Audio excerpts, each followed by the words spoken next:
Hello friends, welcome to AgriSet Guru Facebook page and green cross tutorials. ఈరోజు క్లాస్లో వేరుశనగ పంటపైన ఆశించేటువంటి కీటకాలు, వాటి తాలూకు యాజమాన్య పద్ధతుల గురించి మనం చెప్పుకుందాం. వేరుశనగ అనేటువంటిది ఒక ప్రాముఖ్యమైనటువంటి పంట. సో ఈ పంటను ఆశించేటువంటి కీటకాల గురించి మనం చర్చించుకుందాం. అలాగే ఈ కీటకాల నివారణ చర్యలు ఇవన్నీ కూడా ఒకసారి మనం చూద్దాం. యాక్చువల్గా షుగర్ కేన్ అనేటువంటిది చెప్దాం అనుకున్నా, రేపు చెప్తాను తర్వాత. ప్రస్తుతానికి వేరుశనగ పంటను ఆశించేటువంటి కీటకాలు మరియు నివారణ చర్యలు. వేరుశనగ పంటని ఆశించేటువంటి కీటకాలలో ప్రధానంగా మనం వరుసగా చూసుకునేటట్లయితే ఎర్ర గొంగళి పురుగు అనేటువంటిది ఒకటి, పొగాకు లద్దె పురుగు, ఆకు ముడత, వేరు పురుగు, పచ్చదోమలు, తామర పురుగులు, అదేవిధంగా శనగపచ్చ పురుగు ఎలాగూ ఉంటుంది, పేనుబంక, ఎర్రనల్లి, కాండం తొలిచే పురుగు మరియు నల్ల పెంకు పురుగు అని మొత్తం 11 పెస్టులు దీంట్లో ఉన్నాయన్నమాట. సో వేరుశనగ మీద రెగ్యులర్ ఎగ్జామ్స్ ఎవరైతే రాస్తున్నారో, డిప్లొమా ఇన్ అగ్రికల్చర్ రాసేటువంటి వాళ్ళకి, ఎగ్జామ్స్ రాసేటువంటి వాళ్ళకి వేరుశనగ మీద తప్పకుండా ఒక ప్రశ్న అనేటువంటిది వస్తూ ఉంటుందన్నమాట. కాబట్టి అలాగే అగ్రిసెట్కి సంబంధించి కూడా వీలైనన్ని ఎక్కువ ప్రశ్నలు దీని నుంచి రావడానికి అవకాశం ఉంటుంది. కాబట్టి అగ్రిసెట్ పరంగాను అలాగే రెగ్యులర్గా డిప్లొమా చదివేటువంటి స్టూడెంట్స్ కూడా ఉపయోగపడేలాగా వేరుశనగ కీటకాల గురించి ఒకసారి మనం చెప్పుకుందాం. దీంట్లో మొట్టమొదటి కీటకం ఏంటంటే ఎర్ర గొంగళి పురుగు. శాస్త్రీయనామం వచ్చేసరికి ఆమ్సాక్టా ఆల్బిస్ట్రైగా, అలాగే ఆమ్సాక్టా మూరి అనేటువంటి 2 స్పీషీస్ మనం గమనిస్తూ ఉంటాం. సో ఎర్ర గొంగళి పురుగు అని మనం దీన్ని పిలుస్తాం అన్నమాట. దీని క్రమం వచ్చేసరికి లెపిడాప్టెరా. ఇది ఒక పాలీఫాగస్ పెస్ట్ అన్నమాట. కేవలం వేరుశనగ పంటనే కాకుండా అనేక రకాలైనటువంటి ఇతర పంటల్ని ఆశిస్తుంది. జొన్న, మొక్కజొన్న, పొద్దుతిరుగుడు, సజ్జ ఇలాంటి వాటన్నిటినీ కూడా ఇది ఆశించి నష్టపరుస్తుంది. కాబట్టి దీన్ని మనం ఏమంటున్నాం అంటే పాలీఫాగస్ పెస్ట్ అని చెప్పేసి దీన్ని అంటున్నాం. ఇది కూడా ఒక పాలీఫాగస్ పెస్ట్. సో పాలీఫాగస్ అన్నీ కూడా ఒక దగ్గర మనం రాసుకోవాలి, అందులో దీన్ని కూడా చేర్చుకోండి.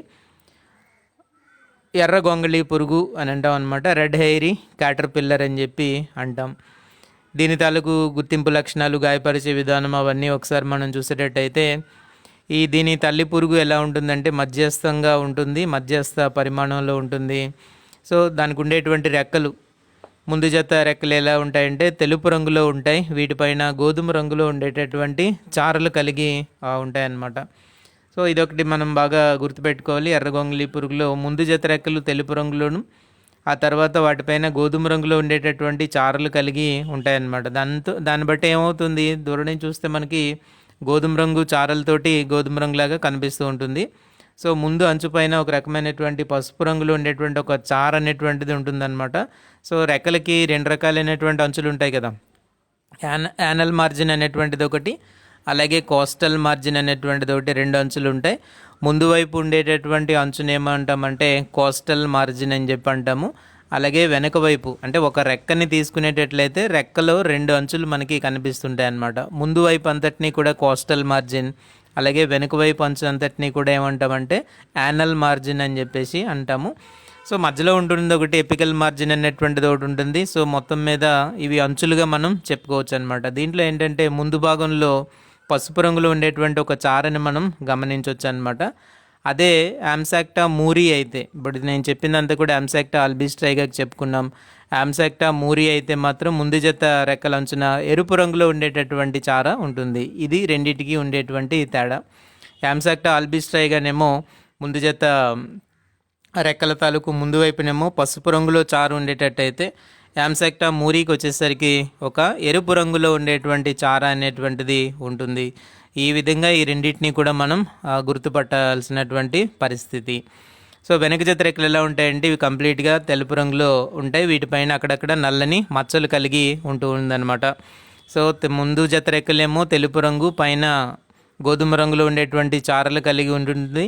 అలాగే ముందు అంచు మీద పసుపు రంగులో ఉండేటటువంటి ఒక చార అనేటువంటిది ఉంటుంది. ఆమ్సెక్టా మూరికి అయితే ఆ చార ఎరుపు రంగులో ఉంటుంది. వెనుక జత రెక్కలు రెండిట్లో కూడా తెలుపు రంగులో ఉంటాయి. వాటిపైన నల్లని మచ్చలు కలిగి ఉంటాయి.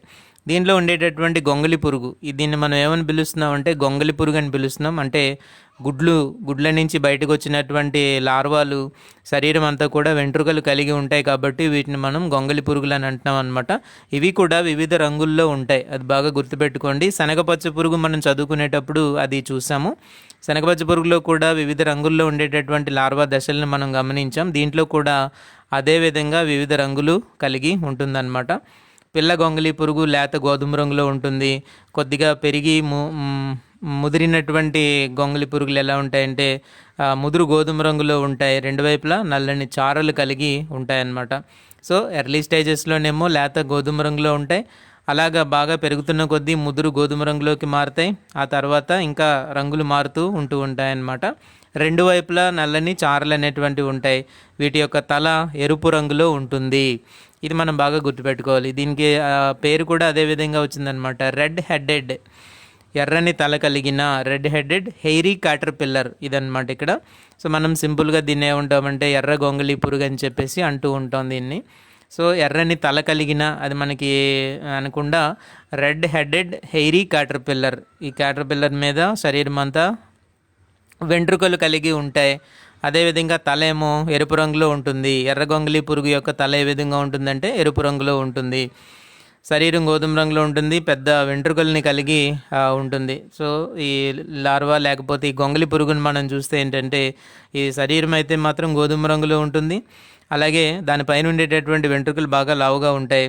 సో రెండో రకం గొంగళి పురుగు కూడా తల ఎరుపు రంగులో ఉంటుంది. ఇరువైపులా నల్లని చారలు కలిగి ఉంటాయి. అంటే మనం చెప్పుకున్నాం కదా మూరికి సంబంధించి.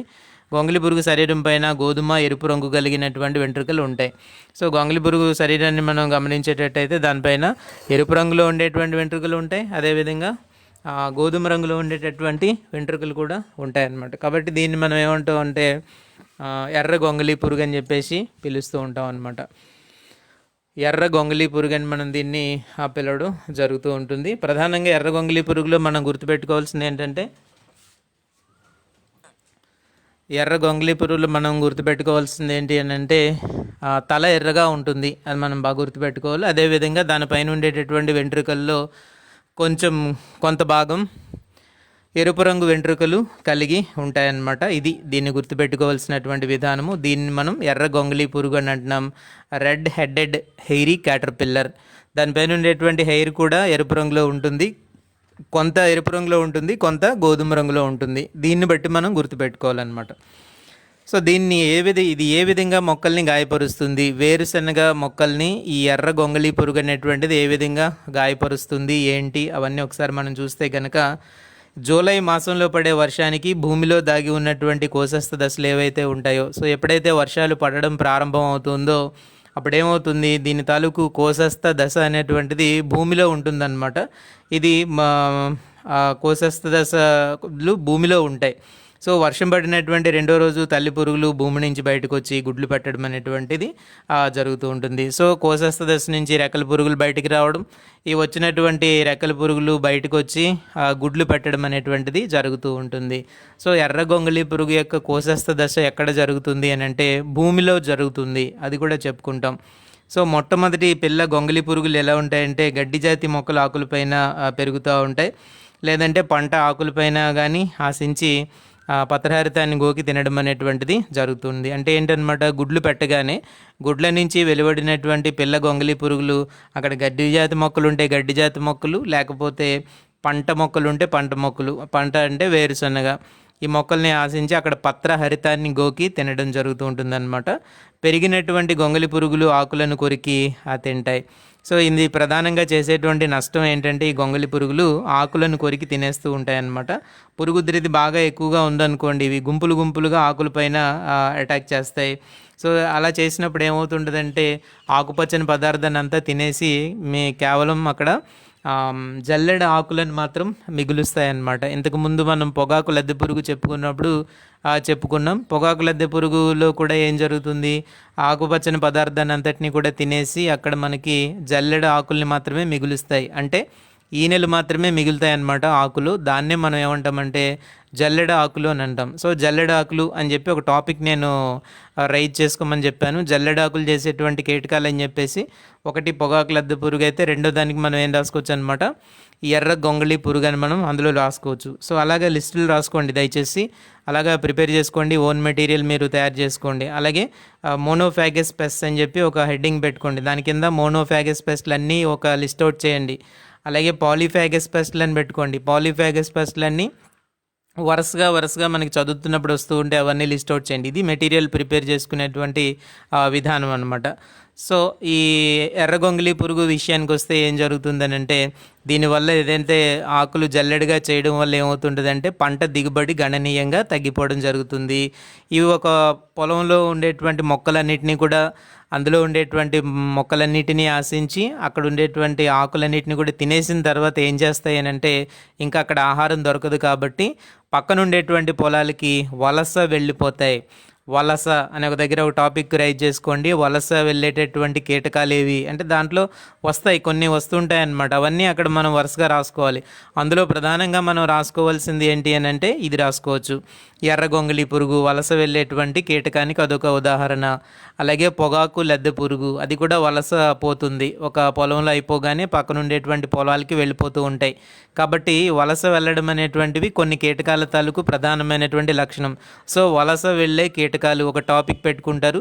వరుసగా మనం చదువుకుంటున్నప్పుడు ఎప్పుడైతే ఆ టాపిక్స్లో వస్తుంటే అందులో యాడ్ చేసుకుంటారు. ఇది ఇలా చేసుకుంటే మీకు కొంత అవగాహన అనేది ఉంటుందన్నమాట. సో ఇది ఎర్ర గొంగళి పురుగుకు సంబంధించినంత వరకు కొంత ముఖ్యమైనటువంటి టాపిక్స్ అన్నమాట. సో ఏ విధంగా అది మనకి నష్టాన్ని కలగజేస్తుంది ఏంటి అనేటువంటిదంతా ఇలాగ మనకి ఇవ్వడం జరిగింది.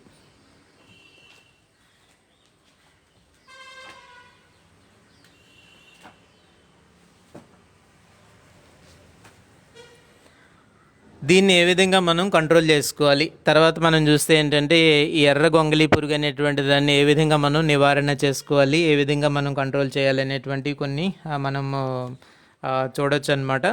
సో ఏ విధంగా దీన్ని మనము కంట్రోల్ చేయాలంటే అనేక స్టెప్స్ దీంట్లో ఉన్నాయన్నమాట.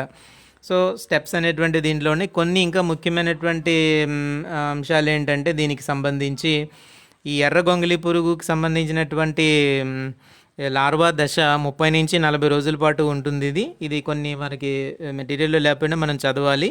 సో దీని లార్వా దశ 30 నుంచి 40 రోజులు అనమాట. అంటే నెల 10 రోజుల పాటు లార్వా దశలో అది ఉంటుందన్నమాట. సో తర్వాత ఏంటంటే ఇది కోశస్థ దశలోకి ప్రవేశిస్తుంది. సో ఈ కోశస్థ దశ ఎక్కడ జరుపుకుంటుంది అని అంటే నేలలో జరుపుకుంటుందన్నమాట. కోశస్థ దశని నేలలో జరుపుకుంటూ ఉంటుంది. సో ఇది ఏంటి, ఒక సంవత్సరానికి ఒక జీవిత చక్రాన్ని మాత్రమే జరుపుకుంటుంది. సో అంతకన్నా ఎక్కువ జరుపుకోదన్నమాట. కాబట్టి ఎర్రగొంగళి పురుగు యొక్క జీవిత చక్రాన్ని కనుక మనం పరిశీలన చేస్తే లార్వా దశ 30 నుంచి 40 రోజులు ఉంటుంది. అలాగే ప్యూపా దశ చాలా ఎక్కువ రోజులు ఉంటుందన్నమాట. సో ఎక్కువ రోజులు ఉండడం అని అంటే దాదాపు 9 నుంచి 10 నెలల పాటు ఉంటుంది, లేకపోతే 1 ఇయర్ పాటు కూడా ఉండొచ్చు.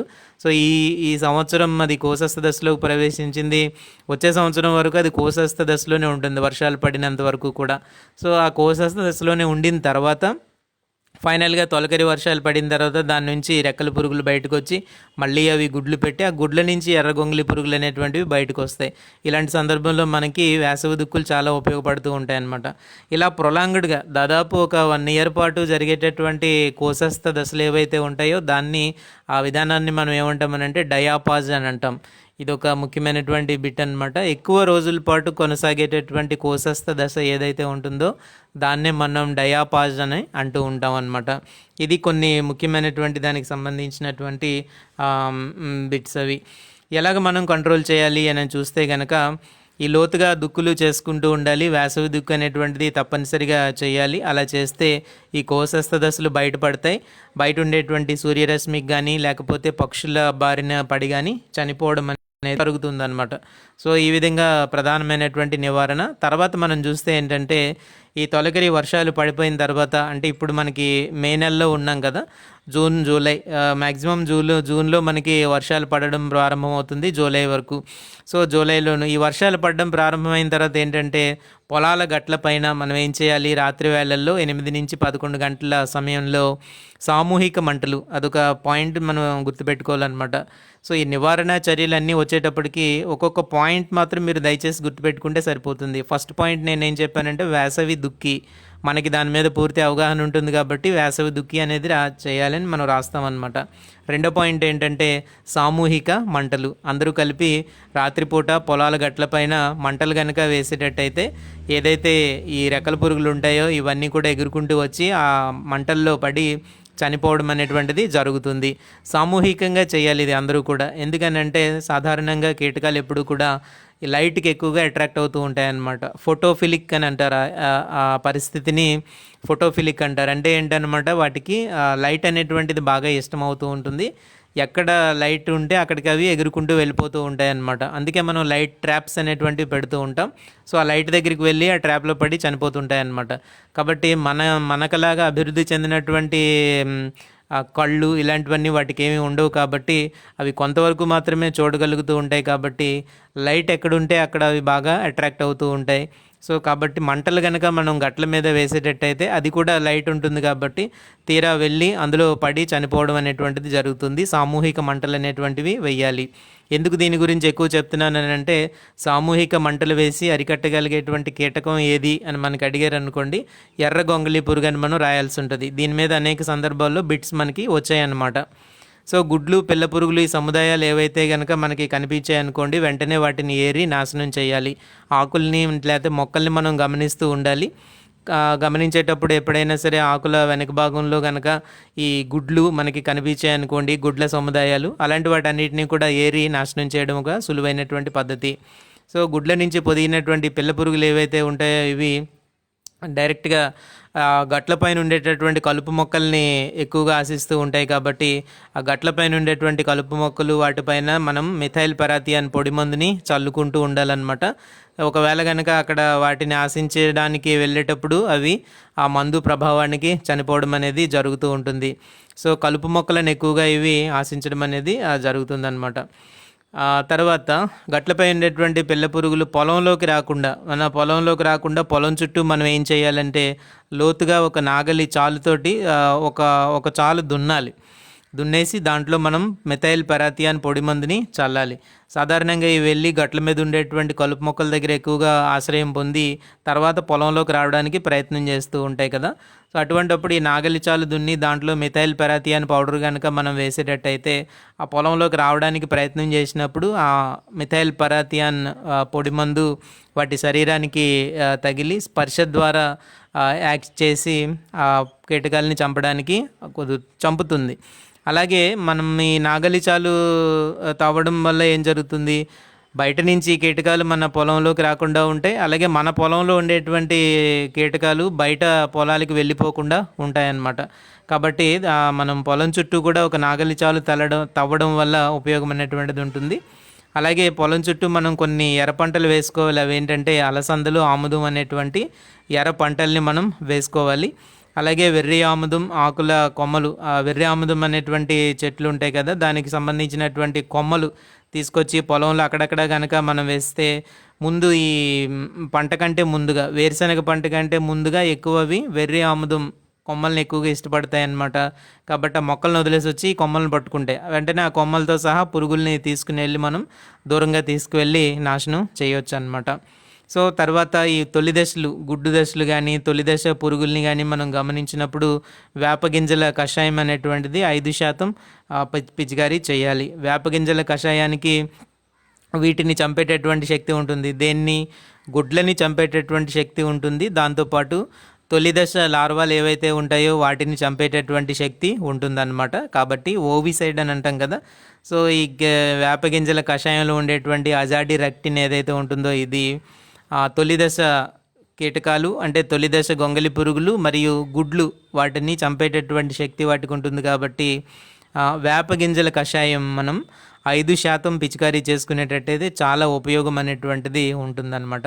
సో ఎదిగినటువంటి గొంగళి పురుగులు వాటిని నివారించుకోవాలి అని అంటే మందులు విషయానికి వచ్చేటప్పుడు ఏంటంటే మోనోక్రోటోఫాస్ పిచికారీ చేయొచ్చు 1.6 మిల్లీలీటర్లు, లేదా డైమిథోయేట్ కానీ లేదా క్వినాల్ఫాస్ కానీ ఇవి 2 మిల్లీలీటర్ల చొప్పున 1 లీటర్ నీటికి చొప్పున కలుపుకొని పిచికారీ చేయొచ్చు.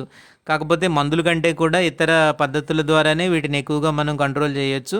మందులు మనము తప్పనిసరి అయితేనే పిచికారీ చేయాలి తప్ప అవసరం లేకపోతే మాత్రం పిచికారీ చేయకూడదు. వీలైనన్ని ఇతర పద్ధతుల ద్వారా మనం వాటిని కంట్రోల్ చేయడానికి ప్రయత్నం చేయాలి. దీంట్లో కూడా విషపు ఎర అనేటువంటిది పెట్టొచ్చు అనమాట.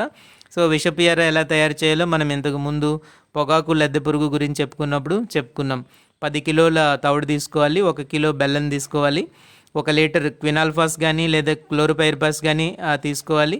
లేదు అని అంటే 350 మిల్లీలీటర్ల మిథోమిల్ ఇలాంటి దాంట్లో ఏదో ఒక దాన్ని మనం తీసుకోవాలన్నమాట. సో విషపు ఎర తయారు చేయాలి అని అంటే ఏం చేయాలని అంటే 10 కిలోల తవుడు తీసుకోవాలి, 1 కిలో బెల్లం తీసుకుంటాం, ఆ తర్వాత 1 లీటర్ ఏమో క్వినాల్ఫాస్ కానీ క్లోరిపైరిపాస్ కానీ తీసుకుంటాం అనమాట. సో ఇవి తీసుకున్న తర్వాత మిథోమిల్ కూడా వాడచ్చు. మిథోమిల్ అయితే 350 ml వాడచ్చు. మిగిలినవన్నీ అయితే ఒక్కొక్క లీటర్ చొప్పున తీసుకోవాలి. మిథోమిల్ అయితే 350 ml అయితే సరిపోతుంది అనమాట. వీటన్నిటిని తీసి బాగా ఉండలు వచ్చేలాగా గట్టిగా చేసుకొని సాయంత్రం వేళల్లో పొలంలో మనం వాటిని పెట్టడం చేయాలన్నమాట. ఇలా చేయడం ద్వారా ఏమవుతుంది, ఈ ఎర్ర గొంగళి పురుగులు ఏవైతే ఉంటాయో ఈ గొంగళి పురుగులు పాక్కుంటూ వచ్చి మనం పెట్టినటువంటి విషపు ఎర్రలు తినేసి అక్కడికక్కడే చనిపోవడం అనేది జరుగుతుంది. ఇవి కూడా రాత్రిపూట వీటి యాక్టివిటీ ఎక్కువగానే ఉంటుంది కాబట్టి ఆ విషపు ఎర్రలు మనం రాత్రి సమయంలో పెట్టినప్పుడు అవి వాటన్నిటిని కూడా తిని చనిపోయేటువంటి పరిస్థితి అనేటువంటిది ఉంటుందన్నమాట. సో దీనికి అన్నీ కూడా ఏం చేయాలి, మళ్ళీ మనం సామూహికంగా ఏర్పాట్లన్నీ కూడా చేసుకోవాలి. ఏదైతే మనము సామూహిక మంటలు ఏర్పాటు చేసామో అందరూ కలిపి వేసుకోవాలి. అలాగే దీపపు ఎర్రలు లైట్ ట్రాప్స్ కూడా పెట్టి వీటన్నిటిని మనం కంట్రోల్ చేసుకోవచ్చు అనమాట. ఒకవేళ మంటలు వేసేటువంటి పరిస్థితి లేదనుకోండి, అప్పుడు మనం లైట్ ట్రాప్స్ అనేటువంటి వాటిని పెట్టుకోవాలి మనం. సో ఈ దీపపు ఎర్రలతో మనం కొంత నిఘా దానిపైన ఉంచాల్సిన అవసరం ఉంటుందన్నమాట. సో అప్పుడు ఏమవుతుందంటే వాటికి అట్రాక్ట్ అవుతాయి, దీపపు ఎర్రలు లైట్ ట్రాప్స్కి బాగా అట్రాక్ట్ అవుతాయి. అప్పుడు కిరోసిన్ కలిపినటువంటి నీటిలో వాటిని వేసి చంపేయడం చేయాలన్నమాట. సో ఇవి వలస పోయేటటువంటి కీటకాలకి ఎగ్జాంపుల్ ఇవన్నమాట. సో వలస పోయేటువంటి కీటకాలు దీనికి బాగా ఎగ్జాంపుల్ ఇది. కాబట్టి ఇవి వెర్రి ఆముదం కానీ లేకపోతే జిల్లేడు కూడా మనం వాడచ్చు అనమాట. ఈ జిల్లేడు కొమ్మలు ఇవన్నీ కూడా అక్కడ వేసేటట్టయితే ముందుగా వాటిని అవి ఎక్కువ తినడానికి ఇష్టపడతాయి కాబట్టి వాటిని ఆశించినటువంటి వాటి కీటకాలన్నింటినీ కూడా తీసుకుని వెళ్ళి మనం దూరంగా చంపి ఈ వీటి తాలూకు ఉధృతిని మనం చాలా వరకు తగ్గించుకోవచ్చు అనమాట. వలసపోయేటటువంటి కీటకానికి ఉదాహరణ ఎర్ర గొంగలి పురుగని మనం చెప్పవచ్చు అనమాట. సో ఇవి దీనికి సంబంధించినవి. ముఖ్యమైనటువంటి పాయింట్స్ విషయానికి వస్తే సంవత్సరానికి ఒక జీవిత చక్రం మాత్రమే ఉంటుంది ఎర్ర గొంగలి పురుగులో, అది బాగా గుర్తుపెట్టుకోండి. లార్వా దశ 30 నుంచి 40 రోజులు మాత్రం ఉంటుంది. అదే ప్యూపా దశ లేదా కోశస్థ దశ వచ్చేసరికి దాదాపుగా 1 year పాటు ఉంటుందన్నమాట. ఇది ప్యూపా దశ ఎక్కడ గడుపుతుంది అని అంటే భూమిలో గడుపుతుంది. ఎర్ర గొంగలి పురుగు ప్యూపా దశను ఎక్కడ గడుపుతుందంటే భూమిలో గడుపుతుందన్నమాట. సో ఈ సీజన్లో కోశస్థ దశలోకి ప్రవేశించిన తర్వాత మళ్ళీ తొలకరి వర్షాలు పడినంత వరకు కూడా దాని లోపల నుంచి రెక్కల పురుగు అనేటువంటిది బయటికైతే రాదన్నమాట. సో ఇది జరుగుతూ ఉండేది. అప్పుడు వచ్చిన తర్వాత అది మళ్ళీ గుడ్లు పెట్టి దాని నుంచి వచ్చినట్టు గుడ్లు పెట్టిన తర్వాత పిల్ల పురుగులన్నీ కూడా కలుపు మొక్కల్ని ఆశిస్తాయి. కలుపు మొక్కల నుంచి నేరుగా పంట మొక్కల్ని ఆశిస్తూ ఉంటాయి అన్నమాట. సో ఒక కోశస్థ దశ నుంచి సీతాకోక చిలుక లేకపోతే దాని నుంచి వచ్చేటటువంటి రెక్కల పురుగు బయటికి రావడానికి ఎంత టైం పడుతుంది అని అంటే 1 year పడుతుంది. సో ఇలాగా ఉండేటటువంటి ప్రొలాంగ్డ్గా అత్యధిక కాలం ఉండేటటువంటి కోశస్థ దశలు ఏవైతే ఉంటాయో వాటినే మనం ఏమంటామంటే డయాపాజ్ అని అంటూ ఉంటాం అన్నమాట. సో డయాపాజ్ అని అంటాము. ఇంకా మనకి చాలా రకాలైనటువంటి కోశస్థ దశలు అలాంటివన్నీ ఉన్నాయి. అవి వచ్చినప్పుడు వాటి గురించి మనం చెప్పుకుందాం. తర్వాత కీటకం ఏంటంటే పొగాకు లద్దె పురుగు. దీని గురించి మనం కాటన్లో చెప్పుకున్నాం. మరి ఇందులో కూడా నష్టాన్ని కలిగిస్తుంది కాబట్టి ఇక్కడ కూడా మనం దాని గురించి చెప్పుకుందాం. శాస్త్రీయ నామం వచ్చేసరికి స్పోడోప్టెరా లిడ్చురా, క్రమమేమో లెపిడాప్టెరా. సో వేరుశనగ పంటను ఆశించేటటువంటి పొగాకు లద్దె పురుగు అనమాట. టొబాకో క్యాటర్ పిల్లర్ అని చెప్తాం, లేదా టొబాకో కట్వామ్ అని కూడా దీన్ని మనం పిలుస్తూ ఉంటాం. సో పొగాకు లద్దె పురుగు అనమాట, స్పోడోప్టెరా లిచ్చురా. ఇంకో పేరు కూడా చెప్పాను, ప్రొడేనియా లిచ్చురా అనేటువంటిది కూడా దీన్ని ఉండేటువంటి ఇంకొక పేరు అనమాట. సో ఈ పొగాకు లద్దె పురుగు సాధారణంగా ఏంటంటే ఆంధ్రప్రదేశ్లో సాగు చేసేటువంటి పంటల్లో ఇది రబీ వేరుశనగ, రబీలో వేసేటువంటి వేరుశనగ పంటలో ఇది ఎక్కువగా ఆశిస్తూ ఉంటుంది. ఇంకా దీంట్లో మనం గుర్తింపు లక్షణాలు ఇవన్నీ చూస్తే దీని తాలూకు రెక్కల పురుగు బలంగా ఉంటుంది, బలిష్టంగా ఉంటుంది, గోధుమ రంగులో ఉంటుంది. దీనిపైన వెండిలాగా మెరిసేటటువంటి తెల్లని చారలు అనేటువంటివి ఉంటాయి. ఇంతకుముందు మనం దీని గురించి చెప్పాము, కాటన్లో దీని గురించి పూర్తి వివరణ ఉంది చూడండి. దీని వెనుక చేతి రెక్కలేమో తెల్లగా ఉంటాయి. తర్వాత గుడ్డు నుంచి వెలువడినటువంటి గొంగళి పురుగులు ముందు ఎలా ఉంటాయంటే లేత ఆకుపచ్చ రంగులో ఉంటాయి, తర్వాత ఏమో ముదురు ఆకుపచ్చకి మారుతాయి, తర్వాత గోధుమ రంగులోకి మారుతాయి. ఆ విధంగా రంగులు రంగులుగా మారి చివరికి నలుపు రంగులోకి మారుతుందన్నమాట. శరీరం పైన సన్నని లేత గీతలు ఉంటాయి, మెడ మీద ప్రస్ఫుటంగా నల్లని మచ్చలు అనేటువంటివి కనిపిస్తూ ఉంటాయి. ఇవి దీనికి సంబంధించినటువంటి కొన్ని ఐడెంటిఫికేషన్ మార్క్స్ అన్నమాట. కాబట్టి గుడ్డు నుంచి వెలువడినటువంటి గొంగళి పురుగులు ఏవైతే బయటకు వస్తుంటాయో, సాధారణంగా మనం పొగాకు లద్దె పురుగుకి సంబంధించి ఏంటంటే దానిపైన వెంట్రుకలు ఉండవు, కాబట్టి మనం గొంగళి పురుగు అని దాన్ని మనం అనాల్సినటువంటి అవసరం లేదు. గొంగళి పురుగు అనకుండా మనం దాన్ని ఏమంటామంటే లద్దె పురుగు అని అంటాం. పొగాకు లద్దె పురుగు అంటున్నాం కదా, దీని శరీరం మీద ఎటువంటి వెంట్రుకలు కూడా ఉండవు అనమాట. వెంట్రుకలు ఉండేటట్టయితే దాన్ని మనం గొంగళి పురుగు అని చెప్పేసి పిలుస్తూ ఉంటాం. సో ఇది ఏ విధంగా గాయపరుస్తుంది అని మనం చూస్తే, గొంగళి పురుగులు మొదట ఆకులోని పత్రహారితాన్ని అంతటినీ కూడా గోకి తినేస్తాయి. సో పొగాకు లద్దె పురుగులు వేరుశనగ మీద ఏ విధమైనటువంటి నష్టాన్ని కలుగజేస్తాయి అని అంటే, ఇవి ఆకులు ఏవైతే ఉంటాయో ఆకుల్లో ఉండేటువంటి పత్రహరితాన్ని అంతటిని కూడా గోకి తింటాయి. గోకి తిన్నప్పుడు ఏంటంటే కేవలం ఈనెలు మాత్రం బయట మిగిలిపోతాయి, జల్లెడ ఆకులుగా కనిపిస్తాయి అన్నమాట. జల్లెడ ఆకులు. సో పొగాకు లద్దె పురుగు అని రాసుకున్నప్పుడు మనకి జల్లెడాకుల లిస్టులో దీన్ని కూడా మనం చేర్చుకోవాలి. జల్లెడాకులు చేసేటువంటి కీటకాల్లో పొగాకు లద్దె పురుగు, రెండవది ఎర్ర గొంగళి పురుగు, ఇలాగ ఒక లిస్టులు మనం తయారు చేసుకోవాలన్నమాట. ఆ లిస్టులో దీనికి కూడా ప్లేస్ ఇస్తాం మనం. సో ఇవన్నీ కూడా ఆకుల్ని కొరికి తినడం ఇలాంటివన్నీ చేస్తుంటాయి అన్నమాట. ఈ నెలలు మాత్రమే మిగులుస్తూ ఉంటాయి, మొక్కలేమో మోళ్ళుగా మారిపోతాయి. ఆ తర్వాత ఒక పొలం నుంచి ఇంకో పొలానికి అవి వలస వెళ్ళిపోతూ ఉంటాయి. సో వలస వెళ్ళిపోయేటువంటి కీటకాలకి ఎగ్జాంపుల్స్ ఈ రెండు కూడా, ఎర్ర గొంగళి పురుగులు అలాగే పొగాకు లద్దె పురుగులు. కాబట్టి ఇవి బయట పొలాలకి వెళ్ళిపోకుండా, లేకపోతే ఇతర పొలాల నుంచి మన పొలంలోకి రాకుండా ఉండాలి అని అంటే మనం ఏం చేయాలి, పొలం చుట్టూ కూడా ఒక నాగలి చాలు వేసి దాంట్లో డస్ట్ ఏదైనా సరే మనం వేసుకుంటే వీటి నుంచి మనం చాలా వరకు రక్షణ పొందొచ్చు అన్నమాట. వీటిని ఎలాగ నివారించుకోవాలి అని అంటే, యాజమాన్యం ఎలా ఉంటుంది అని అంటే సేమ్ వేసవి దుక్కులు మనం చేసుకోవాలి. ఆ తర్వాత పంట మార్పిడి మనం పాటించాలి. ఇవన్నీ బేసిక్ పాయింట్స్ అన్నమాట. ప్రతిదానికి కూడా దాదాపు ఇవే మనకి కనిపిస్తూ ఉంటాయి. వేసవి కాలంలో లోతుగా దుక్కులు చేసుకోవాలి, అలాగే పంటని మార్పిడి చేసుకుంటూ ఉండాలి. ఎప్పుడు ఒకే పంట కాకుండా వేరే వేరే పంటలన్నీ సీజన్ల వారీగా మార్పు చేసుకుంటూ ఉంటే ఈ పురుగుల ఉధృతి మనకి చాలా వరకు తగ్గుతుంది. సో ఎర్ర పంటలు కొన్ని వాడుతూ ఉండాలి. ఎర్ర పంటలుగా మనం ఏం వాడతామనంటే, ఈ వేరుశనగ క్రాప్లో ఆముదమును కానీ పొద్దుతిరుగుడు కానీ ఎర్ర పంటలుగా మనం ఉపయోగిస్తాం అన్నమాట. గుర్తుపెట్టుకోండి, ఆముదం లేదా పొద్దుతిరుగుడు. లింగాకర్షక బుట్టలు తీసుకునేటట్టయితే ఎకరానికి 4 చొప్పున ఏర్పాటు చేస్తే సరిపోతుంది. లింగాకర్షక బుట్టలు చెప్పుకున్నాం కదా, ల్యూర్ పెట్టుకుంటాము. ల్యూర్ ఏంటంటామంటే లిట్ ల్యూర్ అని అంటాం. లిట్ ల్యూర్ అంటాం అనమాట. లింగాకర్షక బుట్టల్ని ఏర్పాటు చేసుకోవాలి. పొగాకు లద్దె పురుగుకు సంబంధించిన లింగాకర్షక ఎర వాడి మనం పురుగుల ఉధృతిని మనం గమనిస్తూ ఉండాలి. మానిటరింగ్ అంటాం అనమాట, మానిటర్ చేస్తూ ఉండాలి. సో మానిటర్ చేసిన తర్వాత ఇంకా మనకి దాని ఉధృతిని గమనించేటప్పుడు మాస్ ట్రాపింగ్ అని అంటాం. ఒకేసారి ఎక్కువ కీటకాలు చందులో పడుతూ ఉంటాయన్నమాట. కాబట్టి లింగాకర్షక బుట్టలు ఇంపార్టెంట్. ఎకరానికి 4 ఏర్పాటు చేసుకోవాలి. అదేవిధంగా పక్షి స్థావరాలని ఏర్పాటు చేసుకోవాలి. పక్షి స్థావరాలు ఎన్ని ఏర్పాటు చేసుకోవాలి? 15 నుండి 20 పక్షి స్థావరాలని ఏర్పాటు చేసుకోవాలి. సో టీ ఆకారంలో ఉండేటువంటిది. సో ఈ పక్షి స్థావరాలు యొక్క ఆకారం ఏంటి అనేటువంటిది కూడా అప్పుడప్పుడు అడుగుతూ ఉంటారు. అడిగితే ఏదైనా అడిగేదానికి అవకాశం ఉంది, కాబట్టి మనం గుర్తుపెట్టుకోవాలి. మనకి నిర్ధారించినటువంటి ఆకారం ఏది అని అంటే టీ, ఇంగ్లీష్ టీ అక్షరం అనమాట. టీ ఆకారంలో ఉండేటటువంటి పక్షి స్థావరాలని ఏర్పాటు చేసుకోవాలి. సాధారణంగా రైతు స్థాయిలో ఏంటంటే చిన్న పంగల కర్రలు అంటారు వాటిని, వై ఆకారంలో ఉంటాయి. వాటిని తీసుకెళ్ళి పక్షి స్థావరాలుగా పెడుతూ ఉంటారు. మనం టెక్నికల్గా ఏర్పాటు చేయాలి అని అంటే మాత్రం టీ ఆకారంలో ఒక నిలువుగా ఒక కర్ర ఉంటుంది, దానికి అడ్డుగా ఒక కర్రని కట్టి మనం పొలంలో అక్కడక్కడ 15-20 చోట్ల కనుక ఏర్పాటు చేసేటట్టయితే పక్షులు వచ్చి దానిపైన వాలి, అంటే కొంచెం కర్రలు కూడా కొంచెం బలమైనవే పెట్టుకోవాలన్నమాట.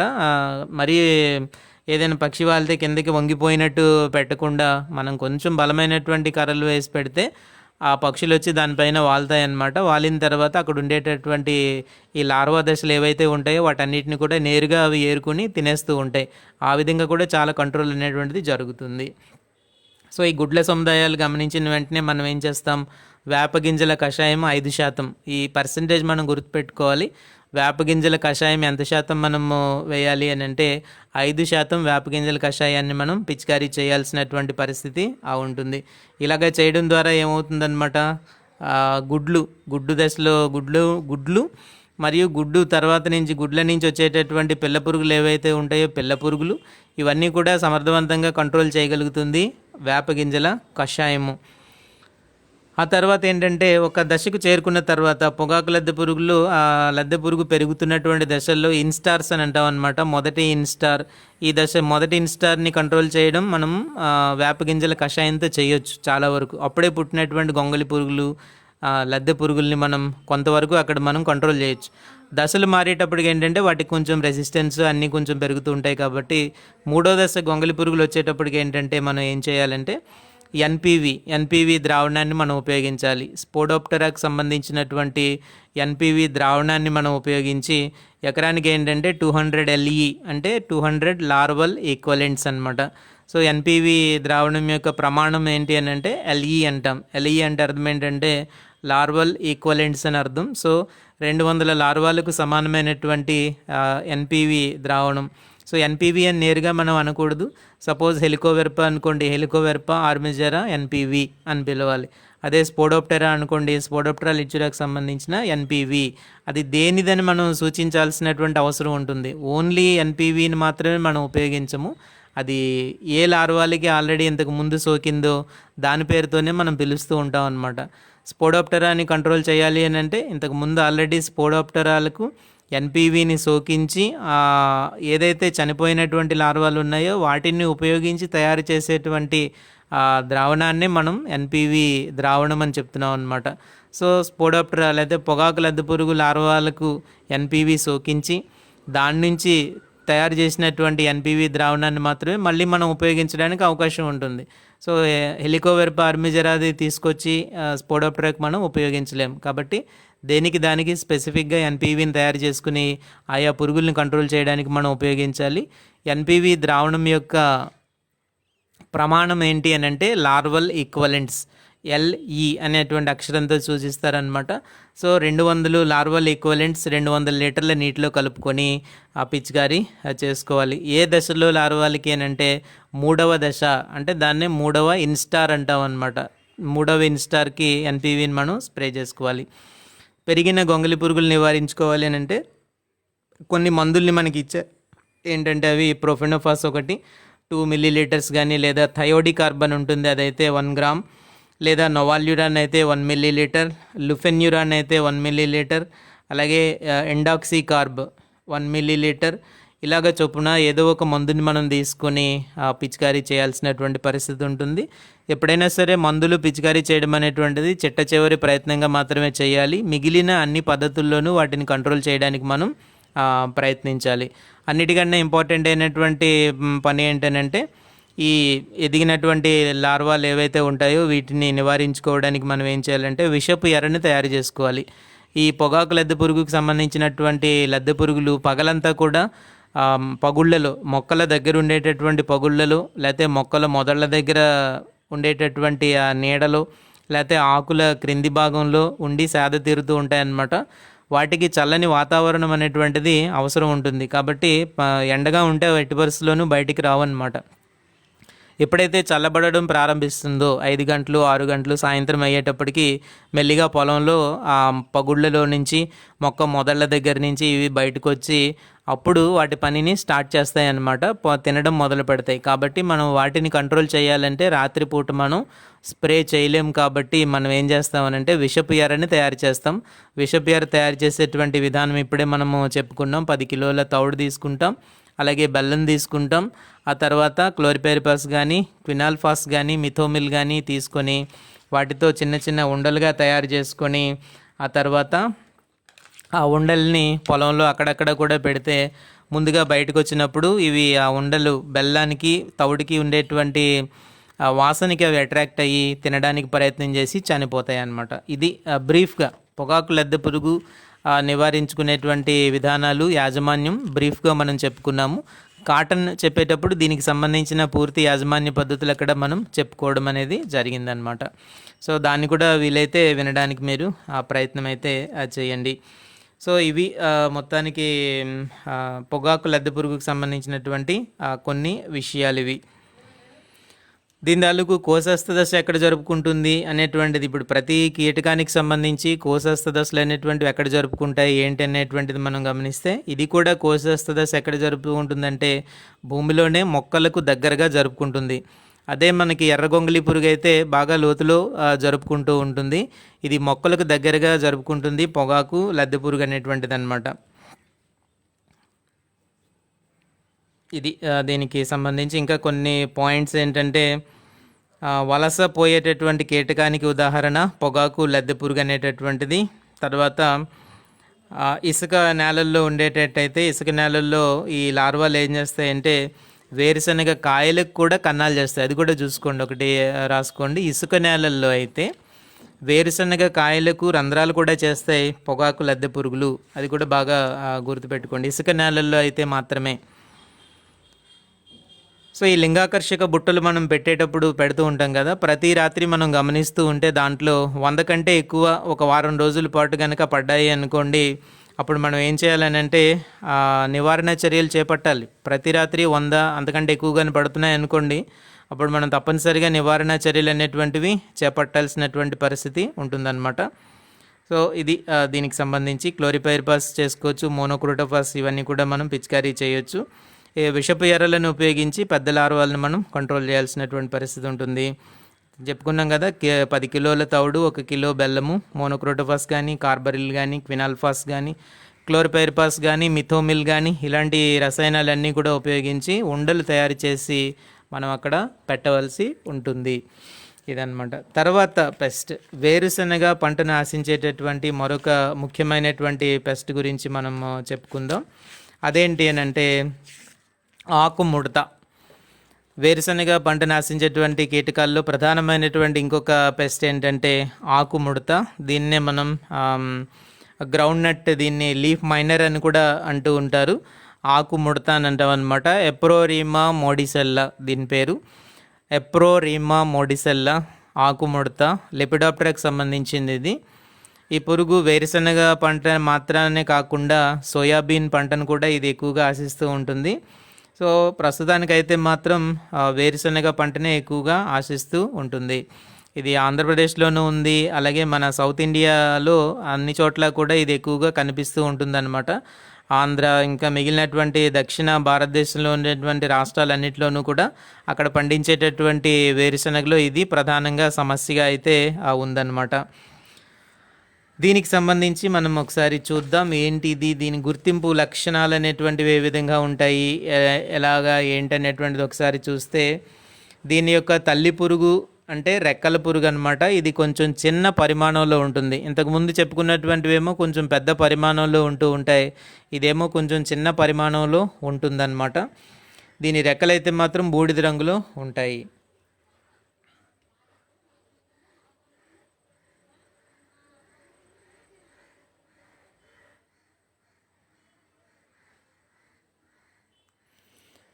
ఇంకా ఇక్కడ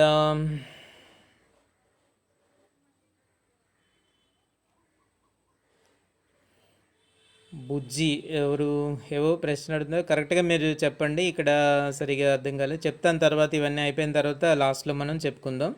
క్లోరిపైరిపాస్ యూజ్ ఏంటి క్లోరిపైరిపాస్ వాడచ్చు, లేకపోతే ఏవైనా సరే మనం వాడచ్చు. విషపు ఎర్రలు తయారు చేయడానికి మనకు ఉండేటువంటి మందుల్లో ఇవన్నీ కూడా మనం వాడుకోవచ్చు అనమాట. మీ డౌట్స్ ఏమైనా ఉంటే ఇక్కడ పెట్టండి, క్లాస్ అయిపోయిన తర్వాత నేను క్లారిఫై చేస్తాను. ఓకే, మధ్యలో అయితే మాత్రం మళ్ళీ డీవియేట్ అవుతాము. ఇది లేకుండా మీరు మీ డౌట్స్ ఇక్కడ వ్యక్తపరచండి, నేను చివరిలో వాటికి సమాధానం ఇవ్వడం జరుగుతుంది. సో ఇదైతే ఆకుముడత వేరుశనగలో ఉందో దీంట్లో మనకి కొన్ని ముఖ్యమైనటువంటి లక్షణాలు ఇవన్నీ కూడా ఉంటాయి. ఒకసారి మనం చూద్దాము.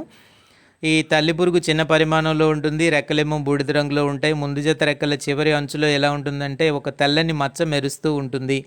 బాగా గుర్తుపెట్టుకోండి, ముందు జత రెక్కల యొక్క చివరి అంచులో తెల్లటి మచ్చ, ఇవి ఎక్కడక్కడ తెల్లని మచ్చలు కానీ లేకపోతే ఎర్రని మచ్చలు, పసుపు రంగులో మచ్చలు, మెరుస్తున్నటువంటి చారలు ఇలాంటివన్నీ మనకు ఉంటాయి. కాబట్టి వాటిని బాగా జాగ్రత్తగా చూసుకోవాలి. రెక్కల క్రింది వైపున యానల్ మార్జిన్ వెంబడి పలుచని వెంట్రుకలు అనేటువంటివి ఉంటాయి. ఒక రెక్కని కనుక మనం తీసుకునేటట్టయితే దాంట్లో 3 మార్జిన్స్ మనం గమనించవచ్చు. కోస్టల్ మార్జిన్, ఎపికల్ మార్జిన్, అలాగే యానల్ మార్జిన్ అనేటువంటివి. వెనక భాగంలో ఉండేదాన్నేమో యానల్ మార్జిన్ అని చెప్పేసి అంటారు, ముందు భాగాన్నేమో కోస్టల్, అలాగే ఎపికల్ మార్జిన్ అనేటువంటిది ఉంటుంది. మొత్తం ఇలాగా రెక్క భాగాలు ఉంటే ఈ యానల్ మార్జిన్ అంటే రెక్క తాలూకు వెనక భాగంలో పలుచుగా ఉండేటువంటి వెంట్రుకల్ని మనం దీంట్లో గమనించవచ్చు. యానల్ మార్జిన్ వెంబడి పలుచని వెంట్రుకలు కలిగినటువంటి కీటకము ఏది అని అంటే దీని పేరు మనం చెప్పొచ్చు అనమాట.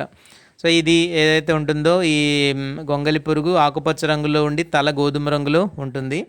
సో లద్దె పురుగు అనుకోండి, చాలా సందర్భాల్లో ఇక్కడ ఇచ్చినటువంటి మెటీరియల్ ప్రతిదాన్ని గొంగలి పురుగు అని అన్నారు. సో గొంగలి పురుగు అంటే వెంట్రుకలు కలిగి ఉంటే గొంగలి పురుగు, దానిపైన వెంట్రుకలు లేకుండా ఉంటే లద్దె పురుగు. ఆ విధంగా మనం దీన్ని వేరియేషన్ చేసుకుని మనం చదవాల్సి ఉంటుంది. ప్రతిదీ గొంగలి పురుగు అని అంటే దాని శరీరం పైన వెంట్రుకలు లేకపోతే దాన్ని గొంగలి పురుగు అని మనం ఎలా అనుకోగలుగుతుంటాం. కాబట్టి కొద్దిగా చూసుకోండి జాగ్రత్తగా, అంటే అర్థం చేసుకోవడానికి ప్రయత్నం చేయండి. అది ఏంటా అనేటువంటిది కాదు, ఇంగ్లీష్లో వచ్చేసరికి దాదాపు ఒకటే మీనింగ్స్ ఉంటాయి.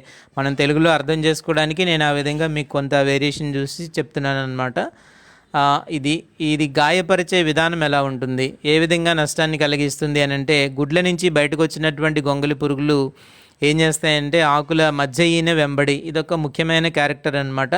ఆకుల తాలూకు మధ్య ఈన వెంబడి కణజాలంలో తొలుచుకొని పోతాయి. అందుకే దీన్ని ఏమన్నారంటే లీఫ్ మైనర్ అన్నారనమాట. ఆకుల తాలూకు మధ్య భాగంలో ఇవి కణజాలంలో తొలుచుకుపోవడం అనేటువంటిది జరుగుతుంది.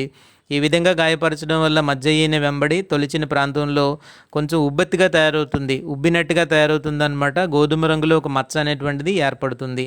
సో మధ్య ఈనె వెంబడి ఇది తొలుచుకుంటూ పోయి గాయపరుస్తుంది. ఇలాగ గాయపరచడం ద్వారా ఏమవుతుందని అంటే ఉబ్బినటువంటి గోధుమ రంగు మచ్చ అనేటువంటిది అక్కడ ఏర్పడుతుంది అనమాట. సో దాన్ని కనుక మనం తీసి చూసేటట్టయితే మొదటి దశలో ఉండేటటువంటి గొంగలి పురుగుల్ని మనం గమనించవచ్చు. సో బాగా వాటి పరిమాణం బాగా చిన్నగా ఉండడం వల్ల ఏంటంటే ఆకు తాలూకు కణజాలం మధ్యలోకి వెళ్ళిపోయి అక్కడ ఉండేటువంటి ఆ కణజాలాన్ని అంతటినీ కూడా అవి తింటూ ఉంటాయన్నమాట. అంటే బాహ్య చర్మము, అంతఃచర్మం అని చెప్పేసి ఆకు అడ్డుకోతలో మనం చూస్తూ ఉంటాం. ఈ రెండు పొరలు, పై పొర క్రింది పొర మధ్య ఉండేటువంటి భాగంలోకి ఈ లార్వాలు లోపలికి చొచ్చుకొని పోతాయి అన్నమాట. అంత చిన్నవిగా ఉంటాయి కాబట్టి ఆ మధ్యలో ఉండేటటువంటి కణజాలాన్ని అంతటినీ కూడా తింటూ ఉంటాయి. ఎక్కడ మధ్య ఈనె వెంబడి దీని తాలూకు ఉధృతి అంతా ఎక్కువగా మనకి కనిపిస్తూ ఉంటుందన్నమాట. సో మధ్య ఈనె వెంబడి ఆ కణజాలంలో అంతా కూడా అది తొలుచుకుంటూ వెళ్ళిపోవడం వల్ల అక్కడ గోధుమ రంగులో ఉండేటటువంటి ఒక మచ్చ అనేటువంటిది మనకి కనిపిస్తుంది. అది ఉబ్బెత్తుగా ఉంటుంది. ఆ భాగంలో కనుక మనం ఆకుని తీసి చూసినట్టయితే లోపల మనకి మొదటి దశలో ఉండేటటువంటి ఆ లార్వాల్ని మనం గమనించవచ్చు.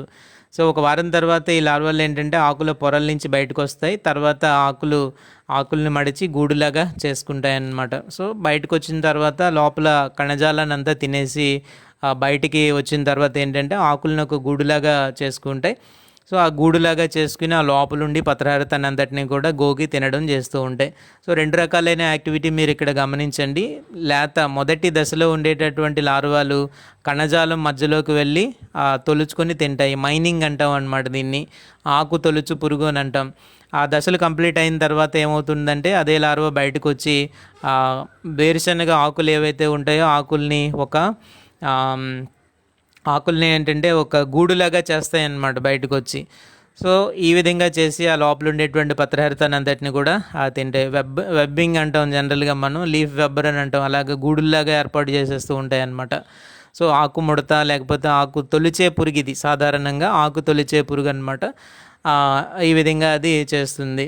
సో ఆ తర్వాత ఏంటంటే ఒక వారం తర్వాత గొంగళి పురుగులు ఆకు పొరల నుంచి బయటకు వస్తాయి. అప్పుడు ఆకుల్ని మడిచి గూడులాగా చేయడం అనేటువంటిది జరుగుతుంది.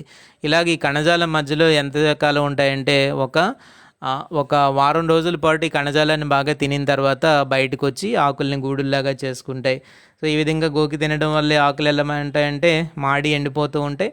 సో దూరం నుంచి పొలాన్ని మనం కనుక గమనిస్తే ఏంటంటే అది ఒక గిడసబారిపోయినట్టుగా కనిపిస్తుంది, అలాగే కాలిపోయినట్లుగా కూడా కనిపిస్తూ ఉంటుందన్నమాట. ఇది ఒక సిమ్టమ్. ఎప్పుడైతే ఈ ఆకుముడత ఆశించిందో, ఆకు తొలుచు పురుగు ఆశించిందో ఏం జరుగుతుందంటే దూరం నుంచి మనం గమనించినప్పుడు అవి కాలిపోయినట్లుగాను, లేకపోతే మొక్కలన్నీ గిడసబారిపోయినట్లుగా కనపడుతూ ఉంటాయన్నమాట. దీన్ని నివారించుకోవాలంటే ఏం చేయాలి? ఈ వేరుశెనగలో వచ్చేటువంటి ఆకుముడతని నివారించుకోవాలంటే మనం ఏం చేయాలి? ప్రధానంగా పంటని మార్పిడి చేస్తుండాలి. ఒక సీజన్లో ఒక పంట వేసిన తర్వాత మళ్ళీ సీజన్కి వచ్చేసరికి పంటను మారుస్తూ ఉండాలి. సోయా చిక్కుడు తర్వాత ఇంకొక ముఖ్యమైన ఇది ఏంటంటే సోయా చిక్కుడు వేసిన తర్వాత వేరుశనగ పంట ఎప్పుడు కూడా విత్తుకోకూడదు. ఇదొక మెయిన్ యాక్టివిటీ అన్నమాట. అది చూసుకోవాలి. సోయా చిక్కుడు కనుక మనం ఇంతకుముందు పొలంలో వేసి ఉండేటట్టయితే ఎట్టి పరిస్థితుల్లోనూ కూడా వేరుశనగను మనం అందులోనే వేసుకోకూడదు. ఒకవేళ వేసుకునేటట్లయితే ఏం జరుగుతుంది? ఇటువంటి కీటకాలన్నీ కూడా వచ్చేటువంటి ప్రమాదం ఉంటుంది. కాబట్టి మనం దాన్ని వేసుకోకూడదు, వేరే పంటకి వెళ్ళిపోవాలి. సో అంతర పంటలుగా కొర్ర లేకపోతే సజ్జ వీటిని ఏం చేయాలంటే 7:1లో మనం వేసుకోవాలి. ఈ రేషియో ఎంత అంటే 7:1 అనమాట. సో అంతర పంటలుగా మనం 7:1 7 వరుసలు ఒక పంట వేసుకుంటే ఒక వరుస మనం వేరే పంటను మనం వేసుకుంటాం. సో 7 వరుసల్లో వేరుశనగ వేసుకున్నప్పుడు ఒక వరుసలో కొర్ర కానీ లేకపోతే ఒక వరుసలో సజ్జ కానీ మనం వేసుకోవాలన్నమాట. ఇదే నిష్పత్తిని మనం 7:1 అని అంటాం. ఇవి బిట్స్ మనకు వస్తూ ఉంటాయి ఎగ్జామ్లో. సో ఎకరానికి 4 నుంచి 5 లింగాకర్షక బుట్టలు పెడితే ఉధృతి తగ్గుతుంది. అదేవిధంగా పరాన్నజీవులు 50% కన్నా పైగా ఉన్నప్పుడు ఎలాంటి క్రిమిసంహారక మందులు వాడాల్సినటువంటి అవసరం అయితే ఉండదు. ఇది ప్రతి పంటకి కామన్, దేనికి ప్రత్యేకంగా చెప్పుకోవాల్సినటువంటి అవసరం అయితే ఏమీ లేదు.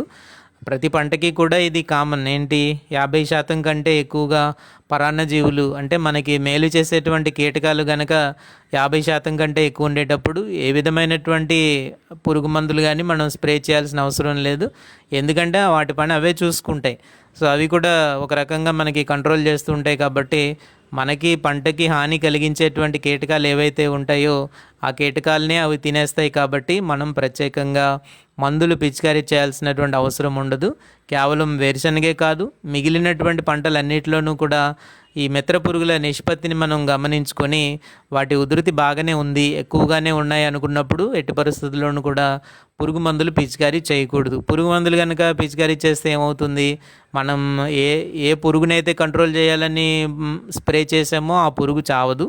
దాంతోపాటుగా మనకి మేలు చేసేటటువంటి మిత్ర కీటకాలన్నీ కూడా చాలా వరకు చనిపోతాయి. దానివల్ల సమతుల్యత దెబ్బతింటుంది. వచ్చేటువంటి కీటకాలు ఉధృతి రెసిస్టెన్స్ అంతా పెంచుకుని వాటి ఉధృతి బాగా పెరిగిపోయేటువంటి ప్రమాదం ఉంటుందన్నమాట. సో ఒకవేళ కెమికల్స్ కనుక మనము స్ప్రే చేసుకోవాలి అని అంటే ఏం చేయాలి? క్వినాల్ఫాస్ చేసుకోవచ్చు, లేదంటే మోనోక్రోటోఫాస్, లేదా క్లోరిపైరిపాస్, లేదంటే acephate.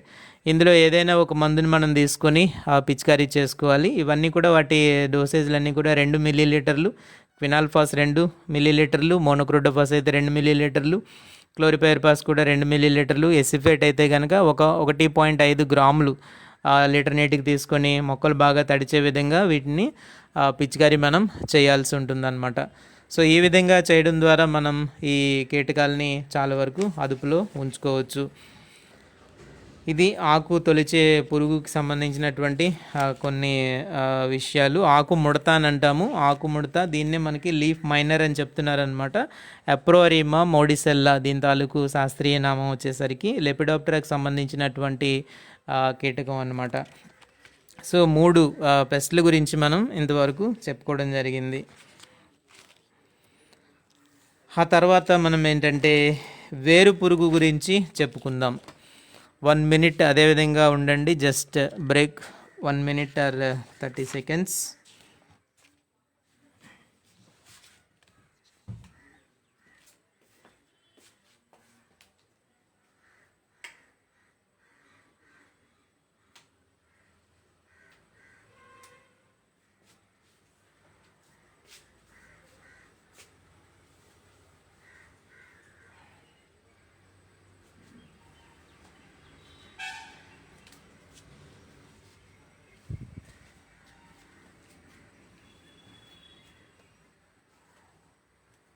Hi friends, welcome.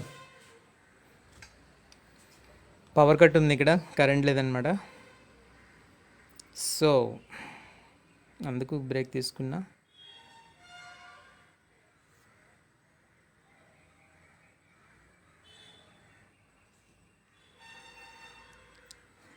Okay. So ఇప్పుడు బెస్ట్ ఏంటంటే వచ్చేసారా? అందరికీ గుడ్ ఈవినింగ్. వచ్చిన వాళ్ళందరికీ కూడా గుడ్ ఈవినింగ్. ఈరోజు కొత్తగా కొంతమంది కనిపిస్తున్నారు అనమాట. అనిల్ నూతలపాటి, అలాగే బుజ్జి, ఇంకా వావ్ బాలాజీ లిజనింగ్, చాలా సంతోషం. నరేష్ గారు వెల్కమ్, అలాగే చిన్న పీరయ్య, షణ్ముఖ సాయి, వావ్ గ్రేట్. కొత్త వాళ్ళందరూ వచ్చారు. నారాయణ గారు, శ్రీధర్ గౌడ్ గారు, అంజీ రాయ్ అండ్ స్వాతి వీరేంద్ర, అందరికీ కూడా వెల్కమ్. సో మన అటెండెన్స్ పెరగాలని చెప్పాను. ఆ రెస్పాన్సిబిలిటీ మీదే, పెంచేటటువంటి రెస్పాన్సిబిలిటీ మీదే. అటెండెన్స్ పెంచే ఏర్పాట్లు చేయండి. మిగతా వాళ్ళందరికీ కూడా దీన్ని షేర్ చేయాలంతే. షేర్ చేయకపోతే ఎలా తెలుస్తుంది కొత్త వాళ్ళకి దీని గురించి? తర్వాత చాలామంది వింటున్నారు, అది కాదు కదా. రెగ్యులర్గా లైవ్ క్లాస్కి ఎక్కువ మంది అటెండ్ అయ్యే బాధ్యత మీదే. నేనేం చేయలేను, నేను పాఠం చెప్పగలను అంతే. కాబట్టి చాలామందికి దీని గురించి తెలీదు. వాళ్ళకి తెలిసే విధంగా వీటిని మనకి చాలామందికి, మీ ఫ్రెండ్స్ అందరికీ, అలాగే గ్రూప్స్ ఉంటాయి కదా, వాటిలో కూడా షేర్ చేయండి దయచేసి. తర్వాత పెస్ట్కి వెళ్ళిపోదాం.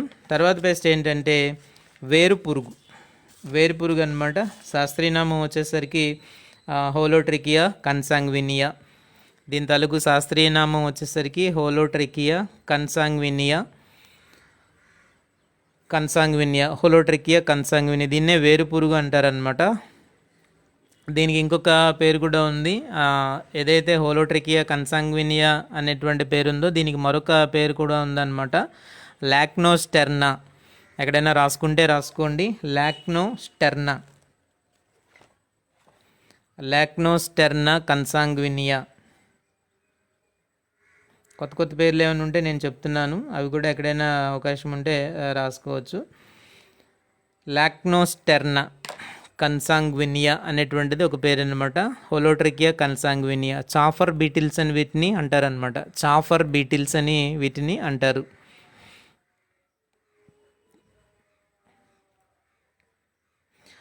బీటిల్స్ కాబట్టి ఇవన్నీ కూడా కోలియాప్టరాకి సంబంధించినవి అనమాట. కోలియాప్టరాకి సంబంధించినవి ఇవి. ఆంధ్రప్రదేశ్లో మనం చూసేటట్టయితే అనంతపూర్, కర్నూలు, చిత్తూరు, ఈ రాయలసీమ జిల్లాలు ఏవైతే ఉంటాయో అక్కడ తేలికపాటి నేలల్లో వేరుశనగకి ఇది అపారమైనటువంటి నష్టాన్ని కలిగించేటటువంటి కీటకం అన్నమాట. సో ఇది రాయలసీమ జిల్లాలో ఎక్కువగా వేరుశనగ అంతా పండిస్తూ ఉంటారు కాబట్టి తేలిక నేలల్లో సాగు చేసేటువంటి వేరుశనగ సాధారణంగా ఎక్కువ తేలిక నేలల్లోనే ఉంటుంది. సో అన్ని చోట్ల కూడా ఈ వేరుపురుగు అనేటువంటిది ఎక్కువ ప్రభావాన్ని చూపిస్తూ ఉంటుందన్నమాట. ఆ లాక్నోస్టెర్నా కన్సాంగ్వినియా అనేటువంటిది కూడా దీనికి ఇంకొక పేరు. సాధారణంగా హోలోట్రికియా కన్సాంగ్వినియా అని మనం పిలుస్తూ ఉంటాము. ఇంగ్లీష్లో వీటిని చాఫర్ బీటిల్స్ అని అంటారనమాట. చాఫర్ బీటిల్స్ అని వీటిని అంటారు. అది ఎలా ఉంటాయి ఏంటి, ఇది ఏ విధమైనటువంటి నష్టాన్ని కలిగిస్తాయి అనేటువంటిది ఒకసారి మనం చూద్దాము. గుర్తింపు లక్షణాలు వచ్చేసరికి ఏంటంటే వీటి తాలూకు ముందు రెక్కలు లేత గోధుమ రంగులో ఉంటాయి. తల్లి పురుగు ఉదర భాగాన్ని పూర్తిగా కప్పకుండా ఇవి ఉంటూ ఉంటాయి. ఇవి కోలియాప్టరా, మీరు గుర్తుపెట్టుకోండి. కోలియాప్టరాలో రెండు రకాలైనటువంటి కీటకాలు మనకు ఉంటాయి. బీటిల్స్ ఉంటాయి మరియు వీవిల్స్ అనేటువంటివి ఉంటాయి అన్నమాట. సో బీటిల్స్ మరియు బీటిల్స్ని ఏమంటామంటే పెంకు పురుగులు అని అంటాము, వీవిల్స్నేమో ముక్కు పురుగులు అని చెప్పేసి అంటాము. సో మనకి ఇప్పుడు చదువుకునేటువంటివన్నీ కూడా, ఇప్పుడు మనం చదివేది కూడా పెంకు పురుగు అనమాట. సో పెంకులాగా ఉంటుంది, పైనంతా కూడా వాటి రెక్కలన్నీ కూడా పెంకులాగా ఉంటాయి. లోపల ఉండేటటువంటి రెక్కలు ఏవైతే ఉంటాయో వాటిని తొడుగులాగా కప్పి రక్షిస్తూ ఉంటాయి అన్నమాట. సో లోపల ఉండేటువంటి వెనక చేత రెక్కల్ని అవి కప్పి రక్షిస్తూ ఉంటాయి. అలాగే బయట ఉండేటువంటి భాగం అంతా కూడా పెంకులాగా గట్టిగా ఉంటుంది కాబట్టి వీటిని పెంకు పురుగులు అని చెప్పి మనకు పిలుస్తూ ఉంటారు.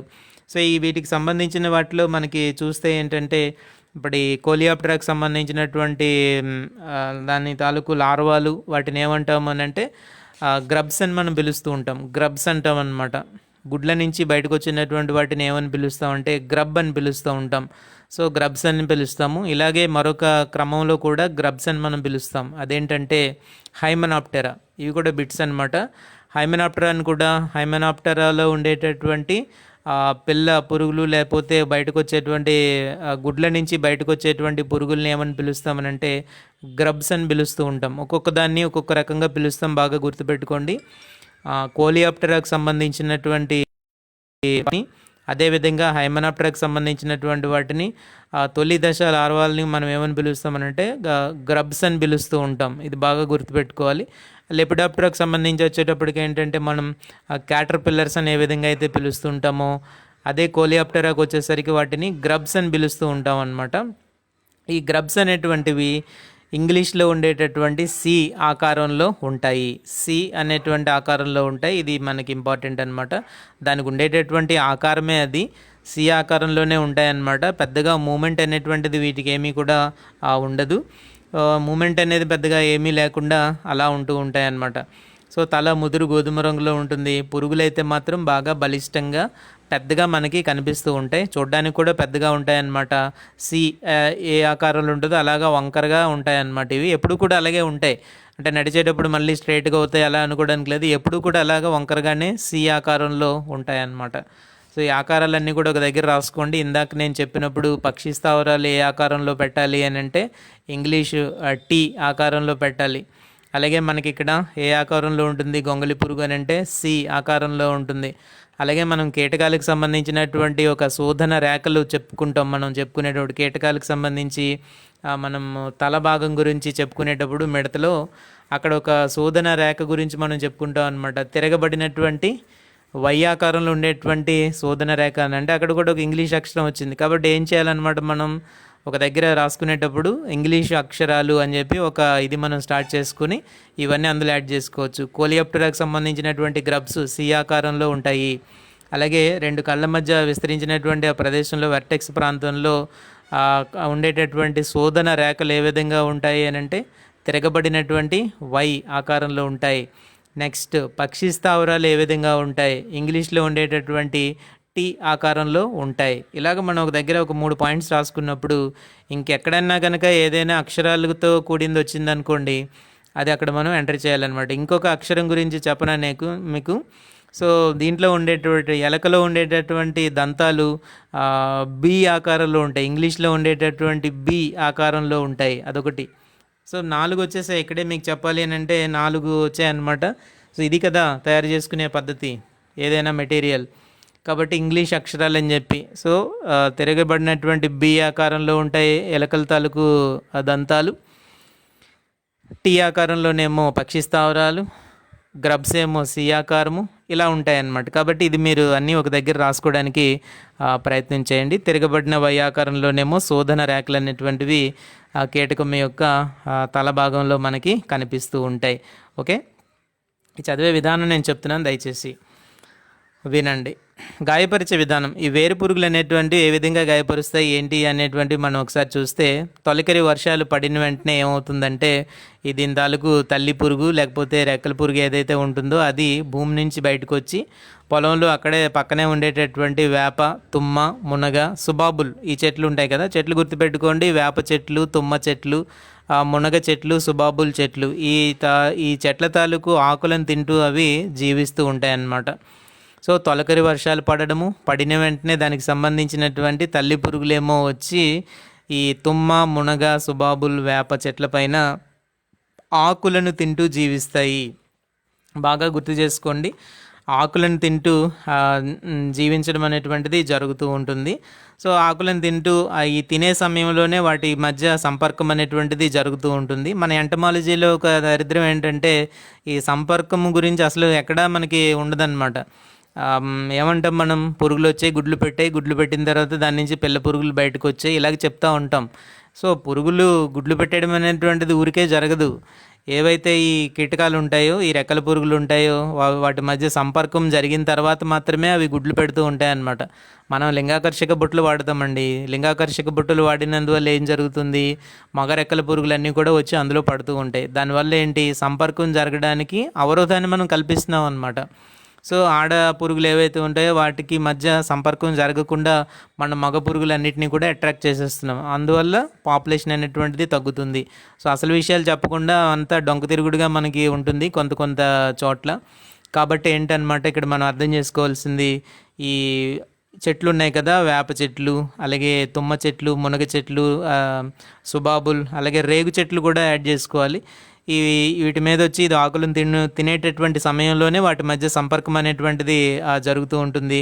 ఆ సంపర్కం జరిగిన తర్వాత అప్పుడు ఏం జరుగుతుందంటే, తల్లి పురుగు ఏం చేస్తుందంటే ఒక్కొక్క గుడ్డు చొప్పున భూమిలో 10 సెంటీమీటర్ల లోతులో, ఇవి చాలా ఇంపార్టెంట్ ఎగ్జామినేషన్కి సంబంధించినంత వరకు, ఒక్కొక్క గుడ్డు ఎంత దూరంలో పెడుతుంది అంటే ఎంత లోతులో పెడుతుంది, భూమిలో 10 సెంటీమీటర్ల లోతులో పెడుతుంది, సముదాయాలుగా పెడుతుంది. తర్వాత ఎన్నెన్ని సముదాయాలు, 20 నుంచి 80 గుడ్లు అనమాట. ఒక్కొక్క సముదాయంలోనే ఎన్ని ఉంటాయంటే 20 నుంచి 80 గుడ్లు. అంటే ఒక్కొక్క గుడ్డు పెట్టుకుంటూ అలాగే ఒక 20 నుంచి 80 గుడ్లు అయినంత వరకు అదొక క్లస్టర్, ఒక సముదాయంగా ఉంటుందన్నమాట. ఒక్కొక్క సముదాయంగా అవి గుడ్లు పెట్టడం అనేటువంటిది జరుగుతూ ఉంటుంది. సో ఎక్కడ పెడుతుంది గుడ్లు? భూమిలో పెడుతుంది. మీకు అర్థమవుతుందా అది ఏ విధమైన జర్నీ చేస్తుందో?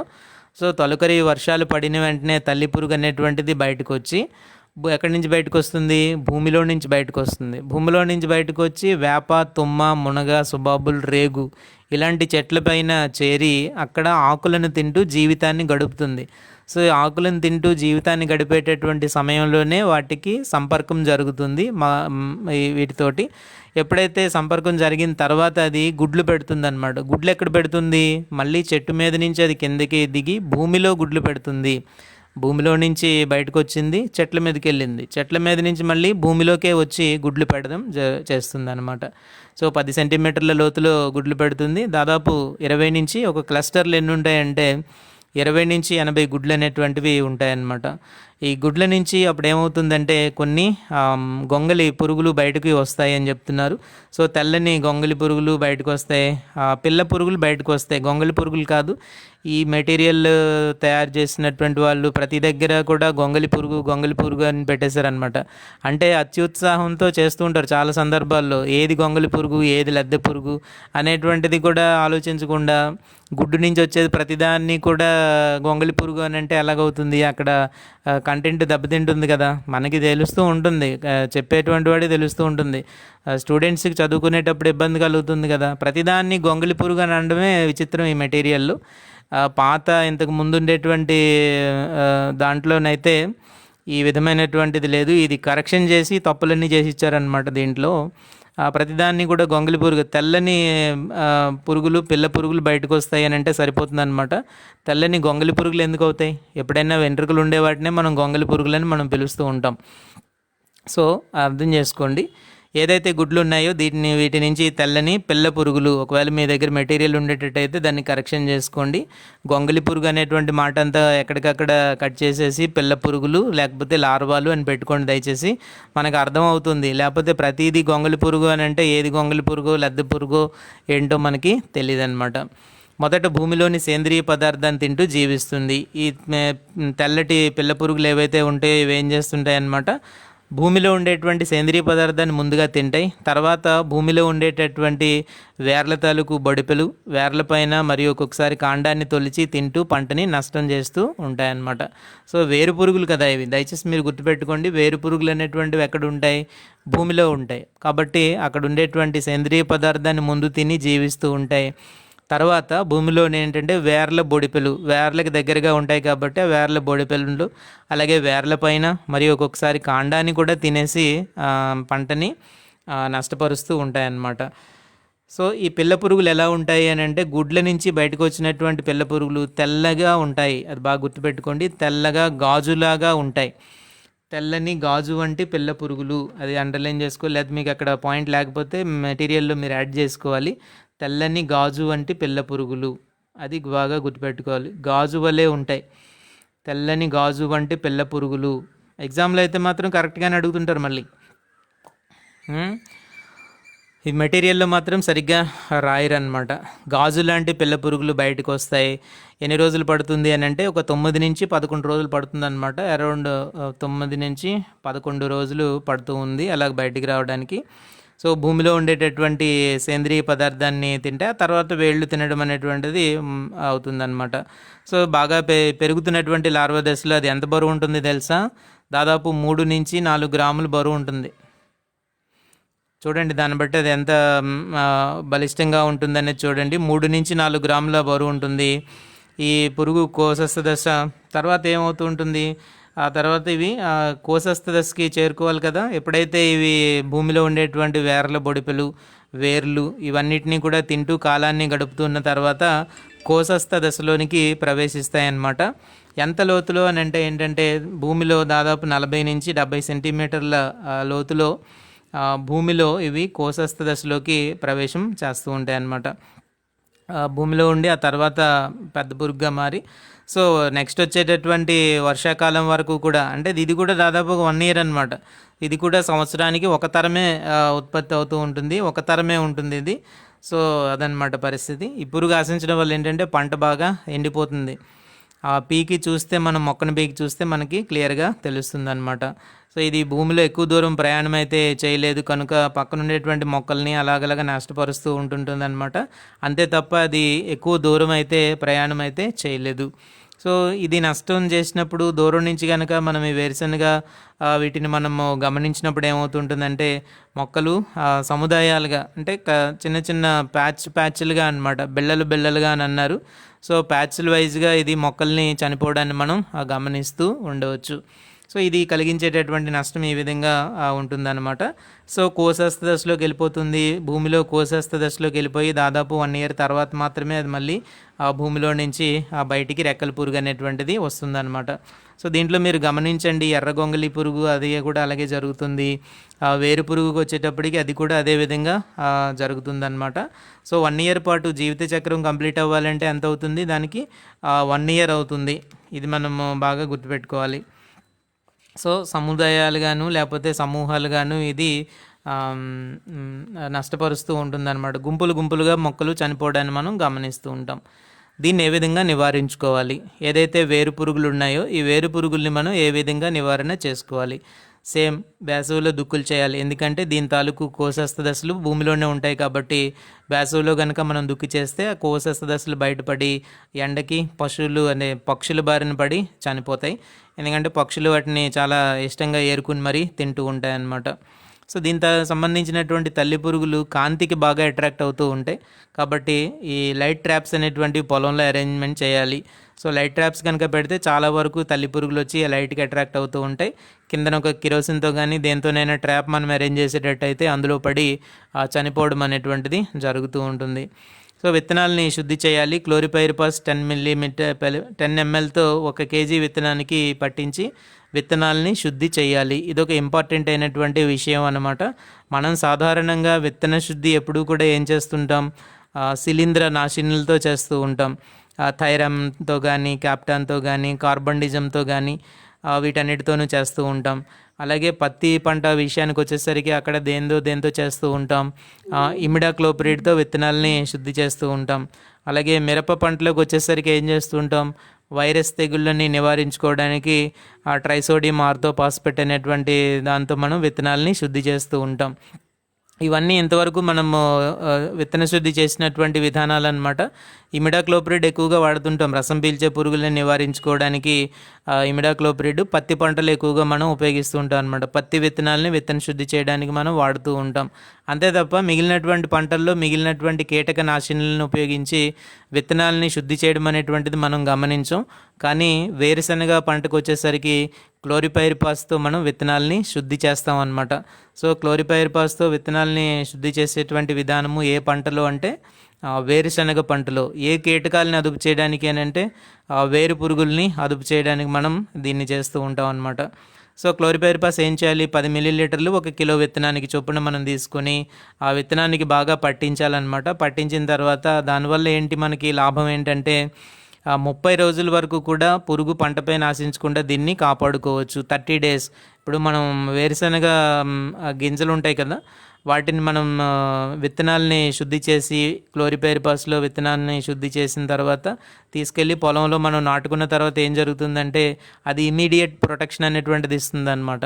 ఈ వేరు పురుగులు పొలంలో ఉండేటువంటి వేరు పురుగులు వచ్చి వాటిని కొరకడానికి ప్రయత్నం చేసినప్పుడు ఇమీడియట్గా అవి చనిపోతాయి. ఒకవేళ కనుక మనం క్లోరిపైరిపాస్తో శుద్ధి చేయలేదనుకోండి, మనం వేసిన విత్తనాన్ని వేసినట్టుగానే అవి కొరికి తినేస్తాయి అన్నమాట. కాబట్టి అందుకు మనం ఏం చేస్తామంటే క్లోరిపైరిపాస్తో విత్తన శుద్ధి చేస్తాము. ఇది బాగా గుర్తుపెట్టుకోండి. వైరస్ని నివారించడానికి ట్రైసోడియం ఆర్థోపాస్పేట్ మిరపలో చేస్తాము. అలాగే రసం పీల్చే పురుగుల్ని కంట్రోల్ చేయడానికి పత్తి పంటలో మనం ఇమిడాక్లోప్రిడ్తో విత్తనాలని శుద్ధి చేస్తాము.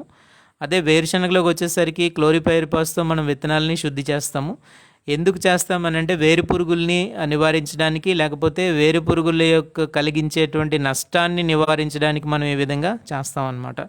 ఇది బాగా మనం గుర్తుపెట్టుకోవాలి. క్లోరిపైరిపాస్తో విత్తన శుద్ధి అంటే మనకి వెంటనే గుర్తు రావాల్సింది ఏంటి అని అంటే వేరుశనగ పంట మనకి గుర్తు రావాలి.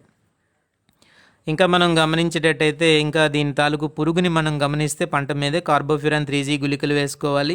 8 నుంచి 10 కిలోలు వేసుకోవచ్చు, లేదా ఫోరేట్ అయితే 4 నుంచి 6 కిలోలు వేసుకోవచ్చు ఒక ఎకరానికి. అది కూడా భూమిలో తేమ ఉన్నప్పుడు మాత్రమే ఉపయోగించాలి. సో 2 రకాలైనటువంటి గుళికలు. కార్బోఫ్యూరాన్ అయితే 3G, అదే ఫోరేట్ గుళికలు అయితే 10G గుళికలు. ఇవైతే 4 నుంచి 6 కిలోలు సరిపోతాయి. అదే మనకి కార్బోఫ్యూరాన్ 3G గుళికలు అయితే 8 నుంచి 10 కిలోలు మనకు అక్కడ సరిపోతాయి అన్నమాట. సో ఈ విధంగా మనం వాడుకోవచ్చు. తర్వాత ఏంటంటే తొలకరి వర్షాలు పడిన తర్వాత తల్లి పురుగు దాన్ని కంట్రోల్ చేయడానికి ఏంటంటే పక్కనే ఉండేటటువంటి రేగు, తుమ్మ, వేప ఈ చెట్ల పైన కూడా కొన్ని మందులను మనం పిచికారీ చేయాల్సినటువంటి అవసరత ఉంటుందన్నమాట. రేగు, తుమ్మ, వేప మొదలైన ఈ చెట్లు ఏవైతే ఉన్నాయో, ఈ రెక్కల పురుగు వచ్చి వాటిపైన ఆకుల్ని తింటూ కాలం గడుపుతుందని చెప్పుకున్నాం కదా. సో వాటిపైన కూడా కార్బరిల్ కానీ, క్లోరోపైరిపాస్ కానీ, క్వినాల్పాస్ కానీ ఆ చెట్ల పైన ముందుగా మనం పిచికారీ చేసుకోవాలి తొలకరిలో. సో అలాగే చేసుకున్నప్పుడు ఏంటంటే ఆటోమేటిక్గా ఆకుల్ని తినడానికి వచ్చేటువంటి ఈ రెక్కల పురుగులు ఆ మందు ప్రభావానికి చనిపోయేటటువంటి పరిస్థితి ఉంటుందన్నమాట. సో ఇది ఈ వేరు పురుగుల్ని కంట్రోల్ చేసేటువంటిది. అన్నిటికంటే ముఖ్యమైనటువంటి విషయం ఏంటంటే ఈ వేరు పురుగులు కానీ ఏదైనా ఈ కీటకాల గురించి మనము జాగ్రత్తలు తీసుకునేటప్పుడు ఆ ప్రాంతంలో ఉండేటటువంటి రైతులందరూ కూడా కలిపి ఆ జాగ్రత్తలు తీసుకుంటే బాగుంటుంది. లేకపోతే ఏమవుతుంటుందంటే ఇబ్బంది అవుతూ ఉంటుందన్నమాట. ఆ ప్రాంతంలో ఉండేటటువంటి రైతులందరూ కలిపి దీన్ని జాగ్రత్తలు తీసుకోవాలి.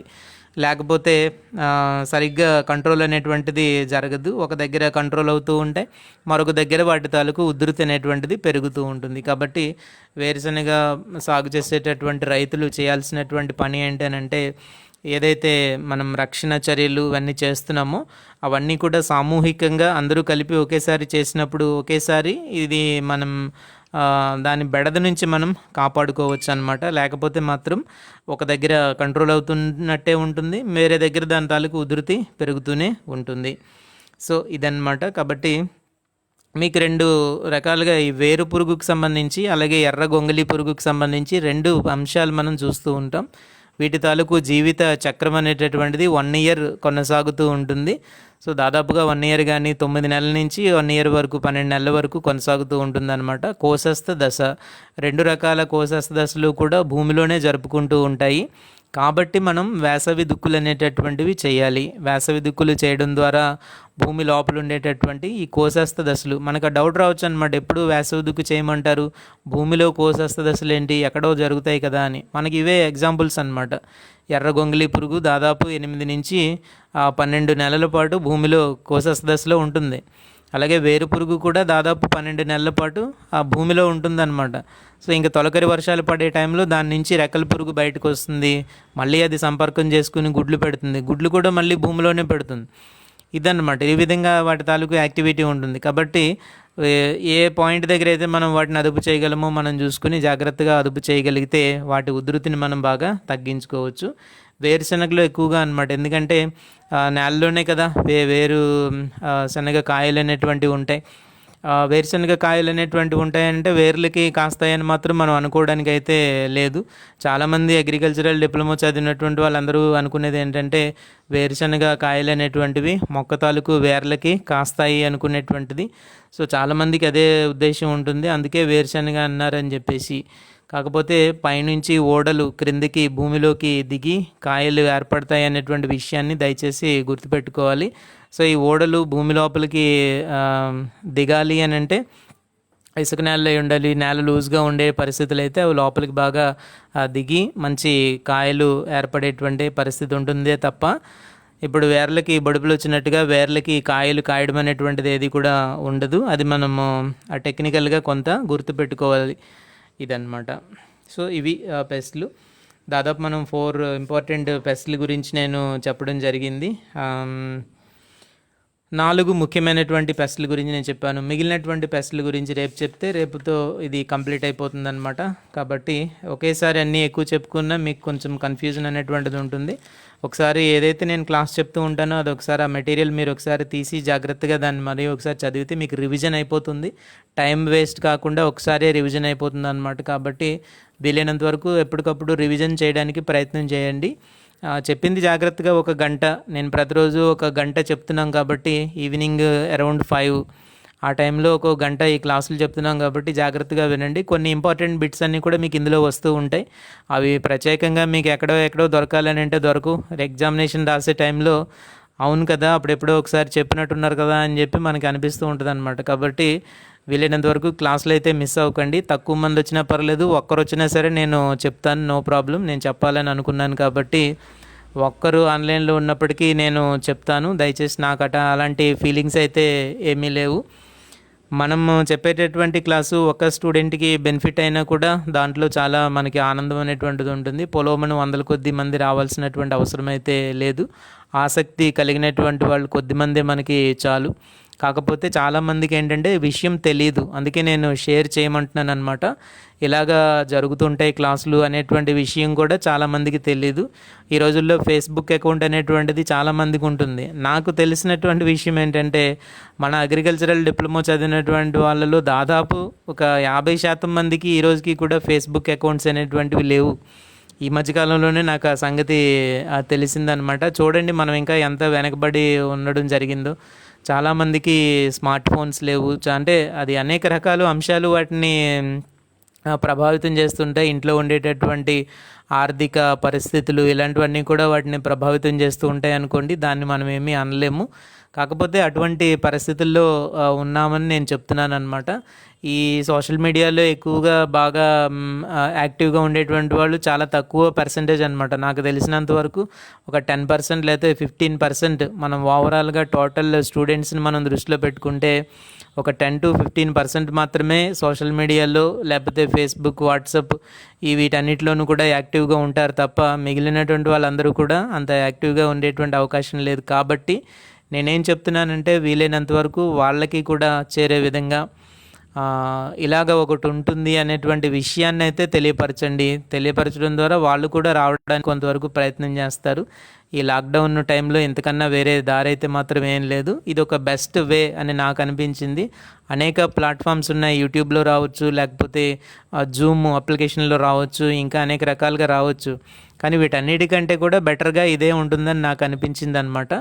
ఇంకా కొత్త అప్లికేషన్స్ ఈ మధ్య వస్తున్నాయి. గూగుల్లో అయితే గూగుల్ మీట్ అనేటువంటిది వచ్చింది. అలాగే జియో మీట్ కూడా త్వరలో వస్తుందన్నమాట. ఒకవేళ అది సెక్యూరిటీ పరంగా బాగా ఉండేటట్టు అయితే దాంట్లో కూడా ఎప్పుడైనా ఒక క్లాసులు చెప్పుకోవడానికి ప్రయత్నం చేద్దాం. కొంత టైం అయితే నేను కనీసం ఒక 1 or 2 hours అయితే ఆన్లైన్లో చెప్పడానికి నాకు సమయం కుదురుతుంది కాబట్టి అది చెప్పడానికి నేను ప్రయత్నం చేస్తున్నాను. ఇది నా తాలూకు కమిట్మెంట్ అనమాట. కాబట్టి మీరు దీన్ని ఉపయోగించుకోవడానికి దయచేసి ప్రయత్నం చేయండి.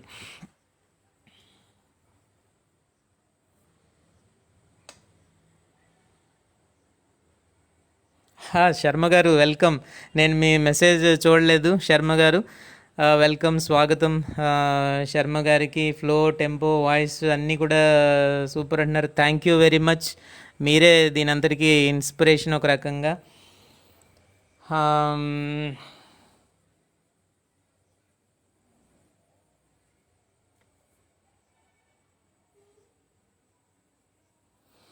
సాయి గారు, ఓడలు దిగేటట్టు ఎలా తెలుస్తుంది అని అంటే ఓడలు దిగితే అది ప్రాసెస్ అనమాట. మనం గమనించవచ్చు చాలా వరకు. పైన ఉండేటువంటి కొమ్మల నుంచి భూమి లోపలికి ఓడలు అనేటువంటివి దిగుతాయి. అది జనరల్గా జరిగేటువంటి ప్రాసెస్ అనమాట. అంతే తప్ప వేర్లు దగ్గర అయితే మాత్రం కాయలు కాయవండి. అందుకే మనకి వేరుశనగను ఎప్పుడు కూడా ఇసుక నేలల్లోనే మనకి ప్రిఫర్ చేస్తాము. అదే కనుక బరువైన నేలలు, గట్టిగా ఉండేటువంటి నేలల్లో మనం వేసామనుకోండి, ఏం జరుగుతుంది, ఆ ఓడలు క్రిందకి దిగవన్నమాట. దిగుబడి బాగా తగ్గిపోతుంది మనకి. సో దానికి కొన్ని పీడనం కూడా ఉంది కదా. మొన్న నేను 201 బిట్స్ చెప్పినప్పుడు నేను చెప్పాను. సో అది కొంత పీడనం వరకే ఓడలు భూమి లోపలికి దిగగలుగుతాయి అన్నమాట. అంతకంటే ఎక్కువ పీడనాన్ని అవి అంత పీడనాన్ని ఉపయోగించలేవు. అప్పుడు అవి భూమి లోపలికి అవి దిగలేవు అన్నమాట. అప్పుడు దిగుబడి అనేటువంటిది ఏమి ఉండదు. ఊరికే వేరుశనగ మొక్క ఒకటే మనకు కనిపిస్తూ ఉంటుందన్నమాట. దాంట్లో ఏమీ కాయలు కానీ ఏమి ఏర్పడవు. కాబట్టి ఒకవేళ ఈ మొక్కల్లో వేరుశనగలో ఏంటంటే ఆ మొక్క పెరిగి పెద్దదైపోతుంది అనుకోండి, అంటే దాని హైట్ పెరిగిపోతుంది అనుకోండి, దానివల్ల కూడా ఈ ఓడలు వేయడం అనే ప్రక్రియ చాలా వరకు దెబ్బతింటుంది. సో అందువల్ల ఏంటంటే భూమికి అంత దగ్గరగా వేరుశనగ మొక్క ఉంటే అంత ఎక్కువ మనకి కాయలు అనేటువంటివి రావడం జరుగుతుంది. ఎందుకంటే ఆ పైన కొమ్మల నుంచి ఏర్పడినటువంటి ఓడలు ఏవైతే ఉంటాయో అవి భూమిలోకి దిగాలి కదా. సో భూమిలోకి దిగాలని అంటే అది పైకి నిటారుగా పెరిగిపోతే అవ్వదు. కొన్ని కొన్ని రకాల్లో అప్పుడప్పుడు ఏం జరుగుతుందంటే మొక్కలు పైకి పెరిగిపోతూ ఉంటాయి అన్నమాట. అటువంటి సమయంలో వాటిని మళ్ళీ నేల మీదకి తొక్కి పెట్టడం, ఏదైనా చాపలు అలాంటివన్నీ వేసి నేల మీదకి అవి వాటి కొమ్మల్ని నేల మీదకి తొక్కి పెట్టడం అలాంటివన్నీ మెకానికల్గా చేస్తూ ఉంటారు కొన్ని కొన్ని సందర్భాల్లో.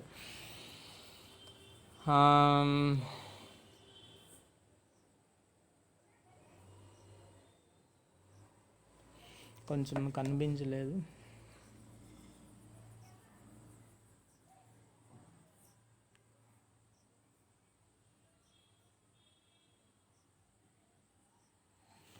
పక్షి స్థావరాలకు సంబంధించి ఏంటంటే మనం ఎప్పుడు కూడా పంటకి ఒక అడుగు లేకపోతే అడుగున్నర ఎత్తులోనే వీటిని పెట్టుకోవాల్సి ఉంటుందండి. ఏదైతే మనం పంట వేస్తుంటాం కదా, పంట హైట్ని చూసుకొని ఈ ఫెర్మోన్ ట్రాప్స్ కూడా అదేవిధంగా మనం పెట్టుకోవాలి. పంట హైట్ మనం చూసుకున్న తర్వాత పంటకి ఒక అడుగు ఎత్తులో కానీ అడుగున్నర ఎత్తులో కానీ వీటిని మనం పెట్టుకోవాల్సి ఉంటుంది అనమాట. ఒకవేళ పంట హైట్ పెరుగుతుంది అని అంటే మనం దాన్ని కూడా కొంచెం పెంచుకోవాల్సినటువంటి పరిస్థితి అయితే ఉంటుంది. అదొకటి మనం గుర్తించాలి పంటకి. ఎందుకంటే ఒకవేళ పైన ఉండేటప్పుడే అక్కడ ఉండేటటువంటి కీటకాలన్నీ కనిపిస్తూ ఉంటాయి అన్నమాట. అది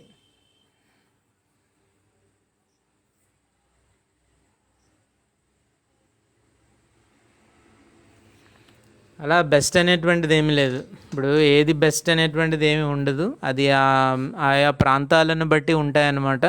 సో బెస్ట్ అనేటువంటిది ఉంది. సపోజ్ ఏదో ఒకటి ఉంది, అత్యధిక దిగుబడి ఇచ్చేటటువంటి వంగడం ఒకటి ఉంది అనుకోండి, దానికి అనేక తెగుళ్ళు వస్తాయి. అది బెస్ట్ ఎలాగవుతుంది అప్పుడు? సో ఇంకొకటి ఉంటుంది, అదేంటంటే ఏ తెగుళ్ళు రావు కానీ దిగుబడి తక్కువగా ఉంటుంది. అప్పుడు ఏది మనం బెస్ట్ అనుకుంటాం? కాబట్టి అది మనం బెస్ట్ అని దేన్ని మనం అనుకోలేమన్నమాట. అది కూడా ఏంటంటే ఆయా ప్రాంతాలను బట్టి ఆ రకాలన్నీ ఆధారపడి ఉంటాయన్నమాట. ఒక్కో ప్రాంతంలో ఒక్కో కీటకం తాలూకు ఉధృతులు ఎక్కువగా ఉంటూ ఉంటాయి. కాబట్టి ఏంటంటే వాటిని తట్టుకునే విధంగా ఉండేటువంటి అందులో ఉండేటువంటి బెస్ట్ని మనం ఎన్నుకోవాల్సి ఉంటుంది. కాబట్టి టోటల్గా ఇప్పుడు అగ్రిసెట్ ఎగ్జామ్ రాస్తే ఎవరికొకరికి టాప్ ర్యాంక్ వస్తుందని మనం చెప్పుకోవచ్చు. అది వంగడాలకి పనికిరాదనమాట. బెస్ట్ అనేటువంటిది ఏముంటుంది, ఒక్కొక్క రంగంలో ఒక్కొక్కటి బెస్ట్గా ఉంటుంది. ఒక్కొక్క రకమేమో దిగుబడి బాగా ఇస్తుంది, తెగుళ్ళు తట్టుకోలేదు. ఒక్కో రకం ఏం చేస్తుంది, దిగుబడి మార్జినల్గా ఉన్నప్పటికీ కూడా తెగుళ్ళని వాటన్నిటిని కూడా తట్టుకుని ఉంటుంది. అప్పుడు రైతు దేన్ని ప్రిఫర్ చేస్తాడు? తెగుళ్ళు లేకపోతే పురుగుల్ని తట్టుకునేటువంటి రకాన్ని ప్రిఫర్ చేస్తాడు, కొంచెం దిగుబడి తగ్గినప్పటికీ.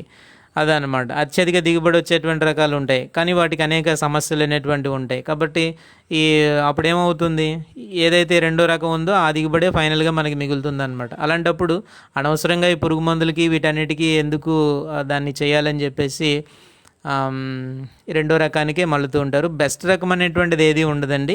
ఆయా ప్రాంతాన్ని బట్టి, ఆయా పరిస్థితిని బట్టి, ఆ కండిషన్స్ని బట్టి ఒక రకాన్ని మనం ఎన్నుకొని సాగు చేయాల్సి ఉంటుంది.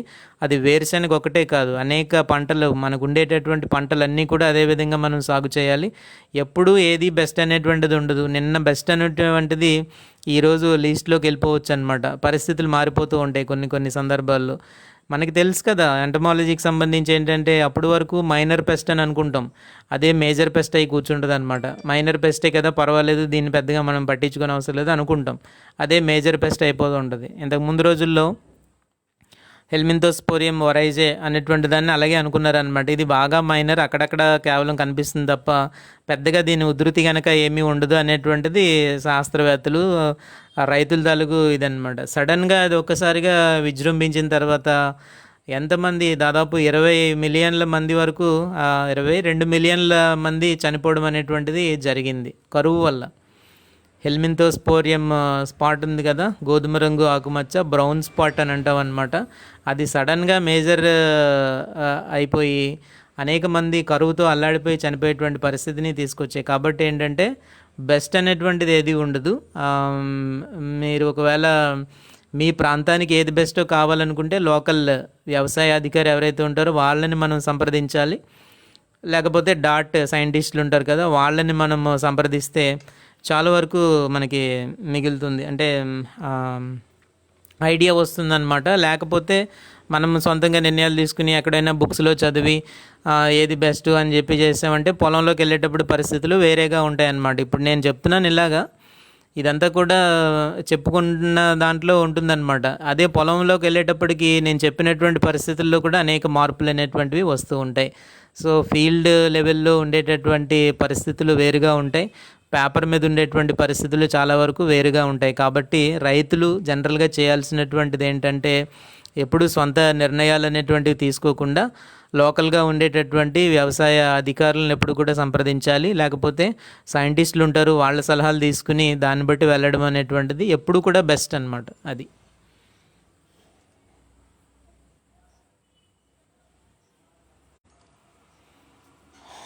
ఇలాంటివన్నీ ఉన్నాయి. మీరే చెప్పాలి ఎక్కడ ఉంది అనేటువంటిది.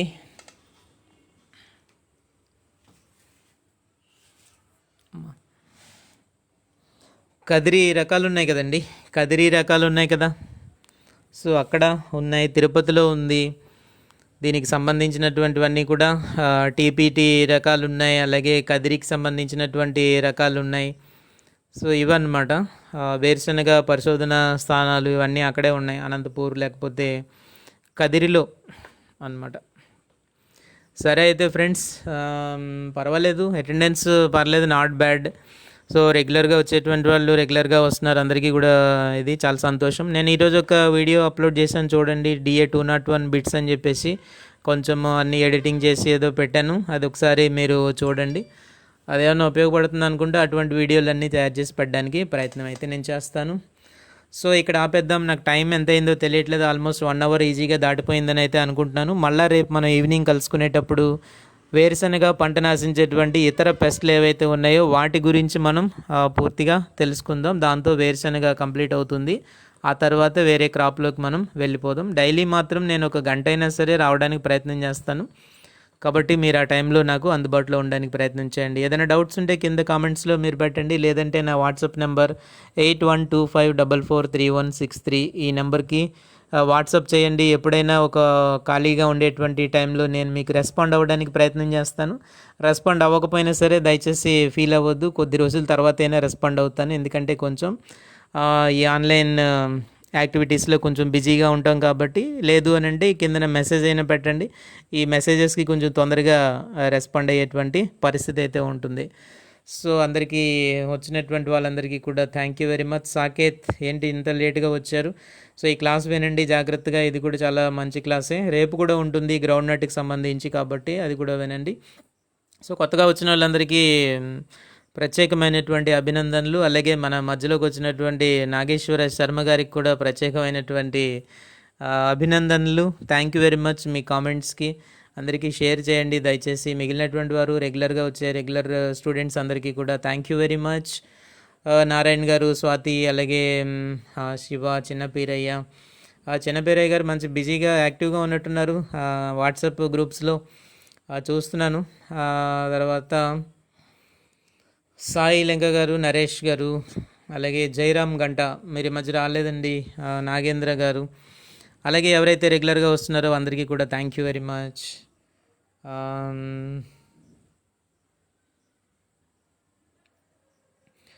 సాయి లెంక గారు థ్యాంక్ యూ వెరీ మచ్ అండి.